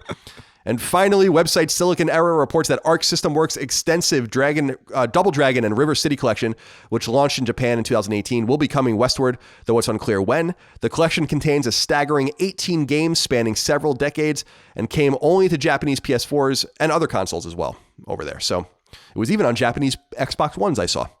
So we'll certainly have that soon. Ty the Tasmanian Tiger? Yeah, do you remember that? What? Remember that? That bad boy? Good Lord. Yeah, they kickstarted a remaster of it. It succeeded, and so we are going to finally get it. Tell you what, how about this? How about you give me my tack and the power of Juju, huh? Where's my tack and the power of Juju? You want that? No. That's what you want? Oh. Okay. There was a show based on that game. Can you believe that? A game that nobody knows about now had a show. It was like there was so much weird shit going on with this. Well, there still is, I guess, with this like cross fusion, trying to make something happen, in any way you can. No. I don't think you're understand. I don't think you're understanding, Colin. Listen to what I'm saying to you. You had Sly Cooper. You had Jak and Daxter. You had all these famous IP from PS2, and the one that gets a show is Tack and the power of Juju. I have to look who even made that cartoon. Let me see. The Tack was returned to the entire franchise of Juju Games television show, running for about 6 years. What the fuck? The series is split up between two eras. The original era was part of the Tack series that ran from 2003 to 2005. It consisted of three games. Yeah, I remember all this. The Staff of Dreams. Although the games were met and television series era. Oh, so they're concluding the era. That's really kind of this. That's misleading here on this fandom a little bit. Because they're talking about when. Yeah, Nickelodeon. Yeah. It's interesting. Wild. That is a little weird. Don't know how I feel about that. Oh, I guess Nickelodeon. Oh no, THQ published these. Yeah, I was looking. THQ published these games. Yeah. And Nickelodeon was in bed with them, so I guess that makes a little bit of sense. Who made it though? Oh yeah, this is Oh my god. Oh, it's a different Avalanche. Okay, I was like, Avalanche made these games, but it's like it's a different Avalanche. All right. Let's just move on. I love the internet. I'm gonna move on now with my life. Oh, it's time for new game releases, Chris. As tradition dictates, you go first. Have fun. Oh my god, I'm already upset. 0000 Plus, God, comes to PS4 and PS Vita. Navigate past 100 challenging levels to find out if you are the master of 1-bit platforming. 0000 is a unique 1-bit lo-fi platformer that sets the challenge players in a plethora of levels that will require skill and careful maneuvering. Dodge, shoot, and jump your way through randomly selected levels as you progress or die. Okay. If you say so. And by the way, it's 0000, like the numbers. Yeah. Like the digits. But then they wrote it out in the write-up. Seventh Sector comes to PS4. Welcome to the Seventh Sector. Set in a mysterious cyberpunk world, immerse yourself on this intricate path, solving different puzzles, facing its dangers, and collecting scattered information to discover the story of this world. I think you could have sold it a little better than that, but okay. Cool, all right. Ash of Gods Redemption comes to PS4. Ash of Gods is a tactical turn-based RPG with a non-linear storyline about 3 heroes facing an ancient mythical evil. The mysterious Reapers have returned to drown the world in blood and reawaken the slumbering gods. Most excellent. Most excellent. Most excellent. Car X Drift Racing Online comes to PS4. Car X Drift Racing Online is your chance to immerse yourself in the real world of drifting. Get together with friends, tune your car, and burn some tires. Like burn them like, like when you do in a riot, when you burn tires. You're going to like this next one. Dawn of Fear comes to PS4. When Alex returns to his childhood home after a tragedy, what he finds is a world of madness and cruelty from which he does not know if he can escape. Help Alex survive by using logic to solve puzzles, manage your ammo, and avoid being dragged by the horror that permeates the house. Do you dare? We have to have one of these every week. Well, at least every single week. Dire and depressing write-up. Just a Phrase by Paugi comes to PS4 and Vita. Just a Phrase is a Hangman-style word game with a twist. One word in every phrase has been replaced by a homophone to make it tougher to deduce. The new phrases sound familiar when read aloud, but have humorous or surreal new meanings. Dude, I genuinely thought this game was like just it was like a play on the just a phase. Oh, it's just a phase, son or daughter, and it was like about being gay. So I saw homophone, and I was like, I got like, wow, that's like really like, that's really out there. Wow, yeah, no, Paugi's getting serious. Yeah. Monster Energy Supercross, the video game 3, comes to PS4. All my enthusiasm got deflated. I know, I saw that. The only official Monster Energy AMA Supercross Championship video game is back. Relive the 2019 season with 100 riders of both 450SX and 250SX categories, 15 official stadiums and tracks, and for the very first time, you can join the official Supercross teams of the 2019 championship in career mode. This is kind of stupid because I don't like this shit. Why wouldn't you try to do the next season? That's what sports games do. They go to the next season that hasn't been played yet. Yeah, they're like cars, Yeah, why wouldn't you say like we'll use the rules in the stadiums of the last? This is what Madden and everyone else does. That way you're playing something that is unknown, as opposed to playing something that has already happened. Kind of removes the fun of it a little bit, I think. Nerved comes to PS4. Nerved is first-person horror game about a paranormal investigator couple and their latest adventure in the Bitterwood Forest, which is in quotes for some reason. This last case that they have chosen to persuade will deliver a charnel impact on the couple's fate, both personally and professionally. Jesus Christ. I think it's supposed to say this last case that they have chosen to pursue, but it says to persuade. Nerved is first-person horror game. Great. How exciting. Panda Ball comes to PS4. On a tropical island in the middle of nowhere, the world of Pamoria exists. With an array of different environments and no immediate danger, life on Pamoria is perfect. But when life is that peaceful and perfect, a sense of boredom eventually begins to build up. What? Uh-oh. Don't know what's going to happen here. What kind of panda balls are they talking about here? Yeah, like what? I thought this was going to be like a pinball thing. Rectum comes to PS4. It's a little too like rectum, so I don't know why you would name your game that. But Princess Sherry advances through 6 different completely explorable zones. Loot chests with crystals that will increase her passive skills in order to advance. Each zone introduces different elements which must be evaluated to advance. Examine the behavior of the enemies and fight bosses. Jesus Christ. Throw Anything comes to PSVR. Get secret missions from Secret Delivery Agency and save the world from zombie horde. In the VR action game, Throw Anything, there is nowhere to run and nowhere to hide as zombies climb up the walls, hoping to satisfy their appetite for brains. Face off against starving zombies in high-rise buildings across the globe. So it sounds like a tower defense game. Kind of, yeah. I actually want to play this next game, but I'm not going to have any time to do it ever, probably. The Dark Crystal Age of Resistance Tactics comes to PS4. Lead a fledgling resistance of Gelfling against their oppressive overworlds. How do you say the Skeksis? Skeksis. Across more than 50 unique turn-based tactics RPG battles. Recruit and customize new allies by assigning them jobs, modifying their abilities, and outfitting them with equipment to ensure victory. Okay. Zomb comes to PS4. Zomb is a first-person shooter game where the player must survive and save the world from zombies in this single-player campaign game and test your combat skills to the limit. How long will you survive? How many zombie games do we need? We're going to find out because Zombie Army 4 Dead War comes to PS4.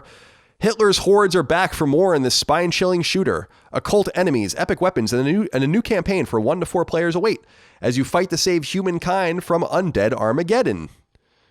Look at that. That almost rhymed there. Hitler's hordes are back for more, and it's coming to PS4. Oh, yeah. Whoa. Check it out. I hate this. I'm really upset. There's a lot of zombie games this week. Yeah. God, let it go. I can guarantee you right now, we're not putting any zombie games out. All right? Don't worry about that. No zombie games. I mean, I like zombies once in a while. It's good. Yeah. It's it's just so played out. There's got to be other ways to do this. I'm not going to take it out on the, what is this, Zombie Army 4. I mean, that's a long-running series, but just generally speaking, like we gotta have other enemies to fight at some point in this world. They're just not that interesting. All right, Chris, tradition dictates on Sacred Symbols that we finish with 6 questions, comments, concerns, thoughts, and ideas from the audience. Remember, you can submit your questions, comments, concerns, thoughts, and ideas, your inquiries. If you're a supporter of us on Patreon, which we very much appreciate, patreon.com/CollinsLastStand. Fletch Armstrong is first. He says, howdy, fellas. With the PlayStation 3 almost 2 generations old, does that make it a retro console? With that being the HD generation, it feels strange labeling it as such. I would love to hear your take on this. Chris, is PlayStation 3 retro? Yeah, I mean, I guess so, right? Well, I think after like once the PS5 is out, the PS3 will be a retro system, I think. Because when the Xbox 360 was out, I considered the N64 retro. And that was 2 generations prior. Yeah. Yeah, so that's 2 generations prior. We're still like 1 generation like in front of the PS3, even though it feels actually like way longer. So I think, once the PS5, I think it's 2 generations is generally the rule. Like the original Xbox is a retro console, I think. And once this next Series X is out, the 360 will become a retro console. Or it already kind of is. You know what I mean? Like that generation is already sort of, but it'd be uncomfortable really giving it that title when we're just 1 numbered console away from it. So I think the second you get that level of distance from like 2 numbers ahead or 2 consoles ahead, that's when it's comfortable to be like, okay, that is a retro machine. And he says he's uncomfortable calling it that just because it's the HD generation. I don't know if that's a good reason, you know, because like the N64 was the 3D generation, and every game is 3D now. So yeah, or disc-based with PS1 and stuff. Yeah, I have a problem with retro console nomenclature because it just makes me feel really old. Right. Like I remember when GameStop in their, now that they're dying, but they're trying to sell retro games, and I remember them advertising it as like, we have N64 games and PS2 games and GameCube games. I'm like, Jesus Christ, I was in college when the GameCube was out, Is it really like, are we really already in the retro era? But I guess so. I don't know if there's the Wii is technically retro. Yeah, I mean that's insane. I mean, I was out of college when the Wii came out when I was a senior in college. So I don't know. I mean, I don't know if there's like a specific industry accepted definition of retro, but I agree with you. If something, that's just a throwaway term. Yeah. And just, it's a little weirder that we don't have different strata and verticals to put like the NES, like the NES and the Atari 2600 and even the SNES are like very different than the PS1 and the PS2, but they're all retro consoles. So I don't know. I don't think it really matters. And the beauty of these new generations is that everything's going to fold into one eventually. So we won't have to really even worry about this stuff. Unless you want to collect the physical games, which I know some of you do. Yeah, exactly. I think generally the nomenclature is like, in my opinion, it's like two generations old, or if it's not that, it's just the oldest ones. You know what I mean? Like, which would make the PS1 not a retro console. It just makes it an old system. But a retro console would be like maybe like the Atari and the NES. Sure, that makes a little more sense to me. That's a little easier to digest on my end. Brandon Bishop wrote in and said, "Hey, Obergruppenführer Colin and fuckboy baby back bitch Chris." Holy shit! Fuckboy baby back bitch is such a great term. That sounds like something my roommates would say to each other. Yeah, I don't even know. So he called me like a Nazi officer, and you, I don't know what he called you, but. So with Super Nintendo World opening at Universal Japan this year and here in the States in 2023, do you think we'll ever get something like that for PlayStation? I can easily imagine an Uncharted high-speed chase coaster and a kid-friendly Ratchet & Clank play area. Which theme park would they fit best in, and which kind of attractions would you like to see? Appreciate everything you do. Even Chris, who I have no personal hate towards, just felt like he needed to be put down a peg or two. I think you successfully did put him down a peg or two. I got to be honest with you. I hope Sony doesn't do anything like this. I don't know. This fits nicely with Nintendo and their IP. Mario is very friendly, and Zelda is even very friendly, and all of this. I just don't. You were saying earlier, like Nintendo or Sony has kind of staked its claim in a more adult-oriented third-person action adventure games, and I don't know that they fit well into these different. I don't know, these different childlike spaces. First of all, I don't like theme parks that much anymore. I used to love theme parks. I used to love roller coasters, but it's too many people. It's too much money. It's too much whatever. It's too much. It just demands too much of me. Oh, for sure. Yeah. But I feel like apart from that, does a PlayStation IP of any kind really serve a purpose in these places? I guess you could say like Ratchet or Sly Cooper, but like these aren't really relevant IP to children today. I don't think there's like many children out there on the playground like clamoring for Ratchet and Clank. Now I could be wrong, but I don't think I am. I mean, Ratchet & Clank sold really well on PS4 in 2016, but I feel like adults were buying it. I don't think that like kids were buying it. And if you're an adult playing Ratchet, I don't know. What do you think? There could be a Dreams ride where you make your own roller coaster. No, I think I don't know, man. Like I don't want to see PlayStation do this necessarily, but also like there are plenty of like theme parks that like Universal has kid-oriented rides for like The Walking Dead and stuff like that, you know? So it's not necessarily about like the age range of the IP. I think it's more about like, do you really want like a PlayStation-centric theme park? I would love a video game-centric theme park, period. Like everything. Like that would be awesome. Like having like, okay, here's an Uncharted like kind of roller coaster. Here's a, you know, you can walk around in like Hyrule, kind of like the way they do like the Zelda shit. Or like here's like you can go to Whiterun in Skyrim and there's like a whole like themed area. Like that'd be cool as shit. If it was just like a bunch of video game properties like coming together to make this like crazy cool theme park. I would go there at least once. Like just to see what it's all about. But I don't know, man. Just the idea of just a PlayStation centric, I feel like that would be such a dire theme park. Yeah, it would be. Yeah, and even if you couldn't, like Universal would be the one place you would really be able to reasonably fold it in, but Nintendo's obviously staked their claim there, and PlayStation wouldn't really fit with Disney, so I don't even know, like maybe you could do Six Flags or something. I think that's like still a thing. My mind's like racing now with like the Last of Us experience. Lose your daughter in real time. Yeah. And it's like, what do you like? Nobody's gonna want that. Raise your son while being pursued by an unkillable god. Like, I don't know, man. Like, I don't know how you could reasonably make an entire theme park based around that. But a video game centric theme park would be cool as shit. Yeah, that would require everyone to play nice with each other, which is never going to happen, I guess. But yeah, I don't know. It would be interesting. I mean, if that's what people want, more power to you. But yeah, it's not something that I've really given a lot of thought to. You're right, though, about the IP thing. Like, I remember at Disney World, I think they rebranded this like Marvel or Star Wars at this point, but the Tower of Terror used to be branded Twilight Zone, which is not, first of all, was like a completely irrelevant IP. It still kind of is. I mean, I love it, and that's really not for children. And then you would like go into this old hotel and the elevator would break and they'd drop you, 20 stories or whatever. It's like, wow, this is really, really uplifting for the children here at Disney. Kids like horror. Yeah. I mean, I love, if it turned anyone onto the Twilight Zone, that was cool because show means a lot to me, but I was a weird kid. Can you imagine they watch the show? They're like, they go to the theme park and they're like, oh, I want to, there's a show based off this ride, and they watch the show and they're like, where's the elevator? Yeah. They're like, there's just all this creepy weird shit happening with twists at the end. Gross. All right. Brandon Watson, second Brandon, writes in and says, hey, CM Squared. Colin, I've been a huge fan since your Beyond Days, and Chris, I've become a big fan of yours since this podcast started. Oh, thank you. My question is, do you think the value proposition of PS Plus is going to have to change next generation?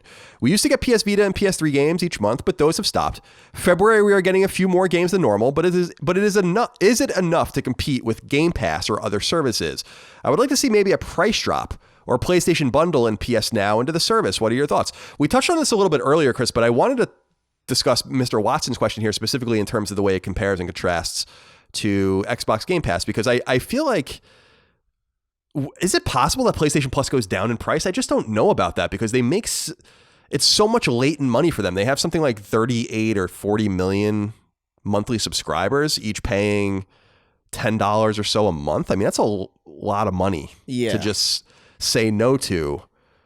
I think they're getting most people in, but just by forcing them to use it to play online, which was not a thing that PS3 had. PS3 online was free.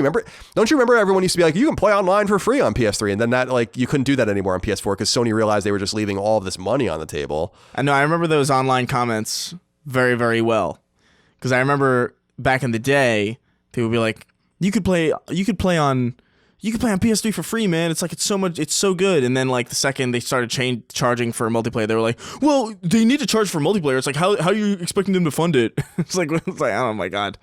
I can't stand the sycophants who go to bat for all this shit. But no, it's horrible. It's just insane because you could tell when it just switches the second it's in their favor. It's like, are you kidding?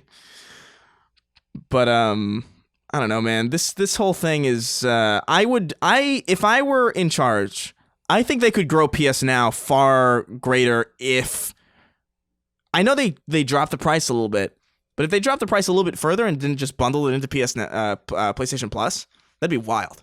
They could probably run away with it pretty well. I would love that. Yeah. I think that's what they have to do. I just don't know if they do that, then they might even have to raise the price. And I don't know. I mean, it's interesting because Sony was kind of on the cutting edge of some of this stuff with the way it dealt with free games and discounts and stuff, but they've just kind of lagged behind in terms of total value proposition. Yeah. And I don't know. With game prices probably going up next generation and inflation. Yeah. I don't know how this is all going to work. That was a huge thing in the original, when the PS3 started doing the free games. I remember being over on Xbox and I was like, I wish we had something like that. That was a really cool thing. Everyone, I mean, not everyone, but a lot, because I used to write about it on IGN because I was a real proponent of PlayStation Plus from the very beginning. I thought it was great. And that wasn't just me. I don't consider myself a Sony fanboy. Maybe some people out there do, but it was just more of a value proposition thing for me where I was like, this is really great. And I remember writing about it on IGN and everyone hated PlayStation Plus. They hated it. And because originally it was just discounts and free games and access, and you were supposed to get demos and all sorts of shit that really never materialized. But it's changed a lot in the last 10 years. And I think that they need to figure out how these things fuse together, these different services, so that it becomes something more interesting and viable. And Microsoft's just way ahead of them on this front. This is really an important thing for them to figure out. So we will see if they do, and hope for the best, I guess. Yeah. Hugo Falcao wrote in and said, hi, Colin Costanza and Chris Kramer. How many exclusives per year do you think Sony should release during the PS5 era? Do you think Sony should invest more in AA games or expensive AAA games is the right path for the future? Would you rather get 3 AAA exclusives per year or 2 AA and 2 AAA? Keep up the great work. Sacred Symbols is by far the best podcast, he says, in the planet, but we'll take it. On the planet, I'll take it. Chris, what is the proper cadence of AAA games on PS5, do you think, starting, let's say, in 2021 when the console has its first full year? I'd say if I was running it, I would be spring, summer, fall. Yeah, I think that's perfect. That's how I would go. It's like you start off the year with something strong, you get in there in the summer where nothing else is releasing with something awesome, and then you compete in the fall space with something preferably like a big gun. One of your bigger IP, one of the ones that people clamor for, like a God of War or a Spider-Man or something like that for fall. And I think that's a pretty good cadence to have. Obviously I would prefer one amazing game a year than like 3 games a year that are just okay. But if they can manage to keep quality up with 3 games a year, that'd be pretty wild. Yeah, I think that 3 is the most you'd want to get. Yeah. Just because you got to spread it out. Your resources need to be properly managed. This is really important. And yeah, the spring, summer, fall thing makes sense. Sony usually doesn't compete very deeply in the fall. Like they did release like Uncharted 3 in there. Spider-Man came out in September. There are a few, but like they typically stay out of there. And I don't know that that's really necessarily a good idea. Although Death Stranding did come out in that period and then didn't sell well. So they might learn some hard lessons there. And I think Ghost of Tsushima is actually going to excel because of its summer release window when it can breathe a little bit. So we'll have to see. As far as like AA versus AAA, I don't know that Sony is going to continue to invest too much in AA outside of the second party. We have games like Predator coming out. I would have expected that we would have gotten more Until Dawn or something, but we haven't. It seems like they're just Supermassive is kind of with Namco Bandai now. So I'd be interested to see 2 to 3, no more than 3. Again, let everything breathe. What I'm, again, most interested in is just the launch lineup and how that's going to represent the first party and what games will be in there, because then we'll have a better idea of who's ready to go after that. Yeah. And we can start to kind of map it out in our minds, although we don't really know very much. We're going to know so much very soon that we'll be able to kind of recalibrate all of our expectations, and maybe we'll have a better answer for this. But yeah, I think Chris and I are in agreement. I think 3 would be great. And in the years where Sony's not able to get out a lot of exclusives, it doesn't work out very well for them. And when they are able to get out a lot of exclusives, like I think about 2018 with Detroit Become Human, God of War, and Spider-Man, that was a really good year. And this year, or I should say last year, 2019 was a little bit weaker because you had like Days Gone, which I actually liked a lot, but I know some people like you didn't. And then Death Stranding, which was a little bit controversial and a little off-putting to some people. And then this year, we're actually going to have a decent year. Dreams, and then Last of Us, and then Ghost of Tsushima. So we'll see how it all plays out. But 3 seems to be the magic number, Hugo. Thank you for writing in. Ryan Tetzlaff. Is that what it says? Yeah. I think so. It says, hey, CNC. After playing through Control a few weeks ago and listening to your spoiler cast, I got to wondering why more games don't choose or aren't able to implement environmental destruction. To me, it adds to the fun and immersiveness of the game. I was impressed in Control you could use your gun to literally shoot a table down the center and it would break and fall in a believable manner. I fell in love with this type of destruction back when the original Red Faction came out in 2001. Red Faction Guerrilla was also built around this concept. Am I crazy for loving games with detailed environmental destruction? If Volition was able to do it back in 2001, why don't more developers add this level of destruction to their games today? Hope my grammar lives up to your impossibly high standards. Love the show.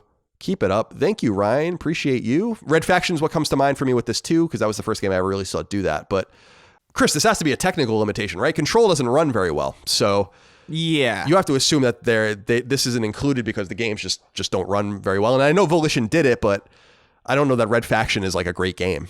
So yeah, I mean, I don't know. It's a multifaceted kind of question, I feel like, because in a game like Control, there's a lot of unique individual pieces of geometry that have their own physics attached to them. So yeah, that game is going to run kind of poorly because the amount of memory that the game needs to access at any given moment is fairly high compared to something like Red Faction, which had a similar amount of destruction in it, but it was really more about like the buildings that you were destroying in Red Faction didn't have bookshelves with hundreds of books on them with like individual pages flowing through them. It was really just like a box that broke into different believable chunks, which is, that destruction was really cool. I think Battlefield was really one of the first games that I saw that did this really well. They even had a term for it back in the day. I don't know if you remember, Colin. It was Levolution. Was like I don't remember that. It was like the big term that they were. It's horrible. It's really, really bad.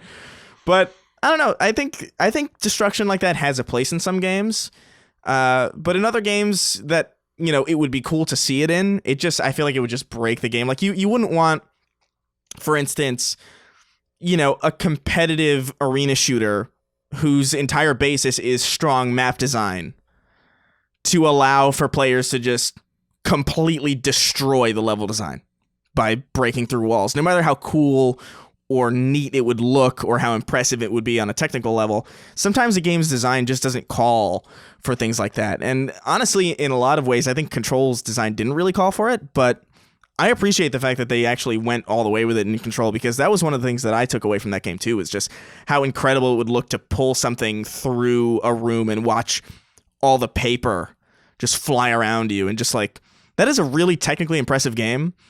And I can only imagine like when it comes out on PS5 or when like you run it with the PS5 patch or the Xbox Series X patch, whatever the hell they do to make these games run better, which presumably they've been working on a way to do that, because one of their first examples was Spider-Man running better. So my assumption is that there's a way to do this. And when that game hits those platforms, I imagine that's going to be a fucking gorgeous game. Yeah, I think that as long as this kind of level, I think Black was another game that did this, but this level of destruction where it serves the story in some way or serves the narrative and serves the gameplay, then that's fine. But yeah, destruction for destruction's sake is just a design complication that's not really necessary. And so I think Chris is right. I think the limitation of this stuff is just the hardware. And so next generation, we should be able to see more of this kind of stuff moving forward. But again, the complications go far beyond the technical fidelity, as Chris suggested. It's just, this kind of stuff can break a game. And so you don't want to do that if it's not necessary. And I don't know that it's always necessary. So just something interesting to keep in mind, but I'm looking forward to seeing more games like Control. And what's interesting about Control to me is just that it clearly doesn't run very well on PS4 and even PS4 Pro, and that has everything to do with it. So they pushed the console to its absolute limit, but it should not be, or it should be better maintained, I should say, by the PS5, which, as Chris said, will have a patch hopefully for it. And that game had ray tracing in it too, which is like a whole nother level of technical fidelity that's beyond necessary right now. Yeah, too much for me to understand anyway. All right, Chris. The final question comes from Dicky Puss. He says, "Sup, guys?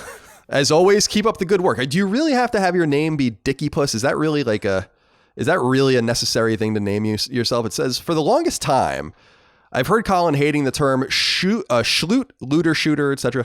In the case of the latter, it at least explains the gist of the game, same as RPH, role-playing game, or the French version, Recherche pour Gagner." I think you mean RPG. You gotta write these things better. But Metroidvania. After I read an article writing last year about the term, I realized how much I hate it because it doesn't say anything about the game unless you are already an initiate. Do either you or Chris have any issue with the term Metroidvania? Why not progressive power-ups backtracking or PPB? That's even more confusing. Yeah, that is more confusing, but I agree. The term is a problem, and I just don't know what to do about it. Yeah. I just don't know what to make of it. What do you think? Yeah, we definitely talked about this before. I vaguely remember this conversation. I don't remember if it was a Sacred Symbols Plus or not, or a mailbag maybe. But I do think, I don't know, it's hard for me to have an opinion on this because I'm already I already know what that term means. So like, it's hard for me to just like see that term from the perspective of somebody who doesn't know what that means. You know what I mean? Like, it feels like actually, like, the second you actually know what that term means, it makes a ton of sense. So I don't really know if there's a better, like, how would you describe a game? How would you describe a Metroidvania? Like, what would be your alternative? Because I genuinely cannot for the life of me think of one. Yeah, I think you could call it something like backtracking or backtracker or... A backtracker? That sounds so derogatory, though. That sounds like you know what I mean? Like, that sounds like repetitive. Yeah, I agree with you there. He's also right in just the sense that, like, especially with Metroidvania, half of the Castlevania games aren't Metroidvanias, so it's not even really an accurate representation. And frankly, Metroid, I guess you can call Metroid Prime Metroidvania games, but they're really not in some way. So I don't know what it really explains, because I also think that even though there are 3D Metroidvanias, it's really describing games in 2D as well. So it's something I really have to think about. Yeah. But backtracking and powering up and all that kind of stuff and map making and all that is all part of the equation. And he's right. There is no other genre like that. There are genres that were meant to be pejorative that are actually quite descriptive and useful, like walking simulator. I actually think that that's like a totally useful descriptor for what the game is, even though people mean it as an insult. It actually is actually perfect. People call those adventure games, but they're not really adventure games, because adventure games are like point and click old PC style games. For sure. There's also just the weird feeling of like, I can't shake the feeling that Metroidvania isn't even really a genre. You know what I mean? It seems like more of just like a way to design things. Like I don't know how to put it. Like I feel like Castlevania is more of like, a side scroller, like an exploration side scroller, more than it is just like, because the second you start to define a game based on like, okay, this is a game where you can go to areas that you can't really have access to until later on in the game, where then you get an ability and then you go back and then you have access to it. That describes like a lot of things that aren't necessarily Metroidvanias, that aren't side scrollers, that aren't like limited to just being side scrollers, or aren't limited to just being 3D. It just seems like a design philosophy more than a genre. And I feel like Metroid and Castlevania are just exploration side scrollers, and I feel like games like Jedi Fallen Order, which are called Metroidvanias, are more akin to just, third-person action exploration games. Yeah.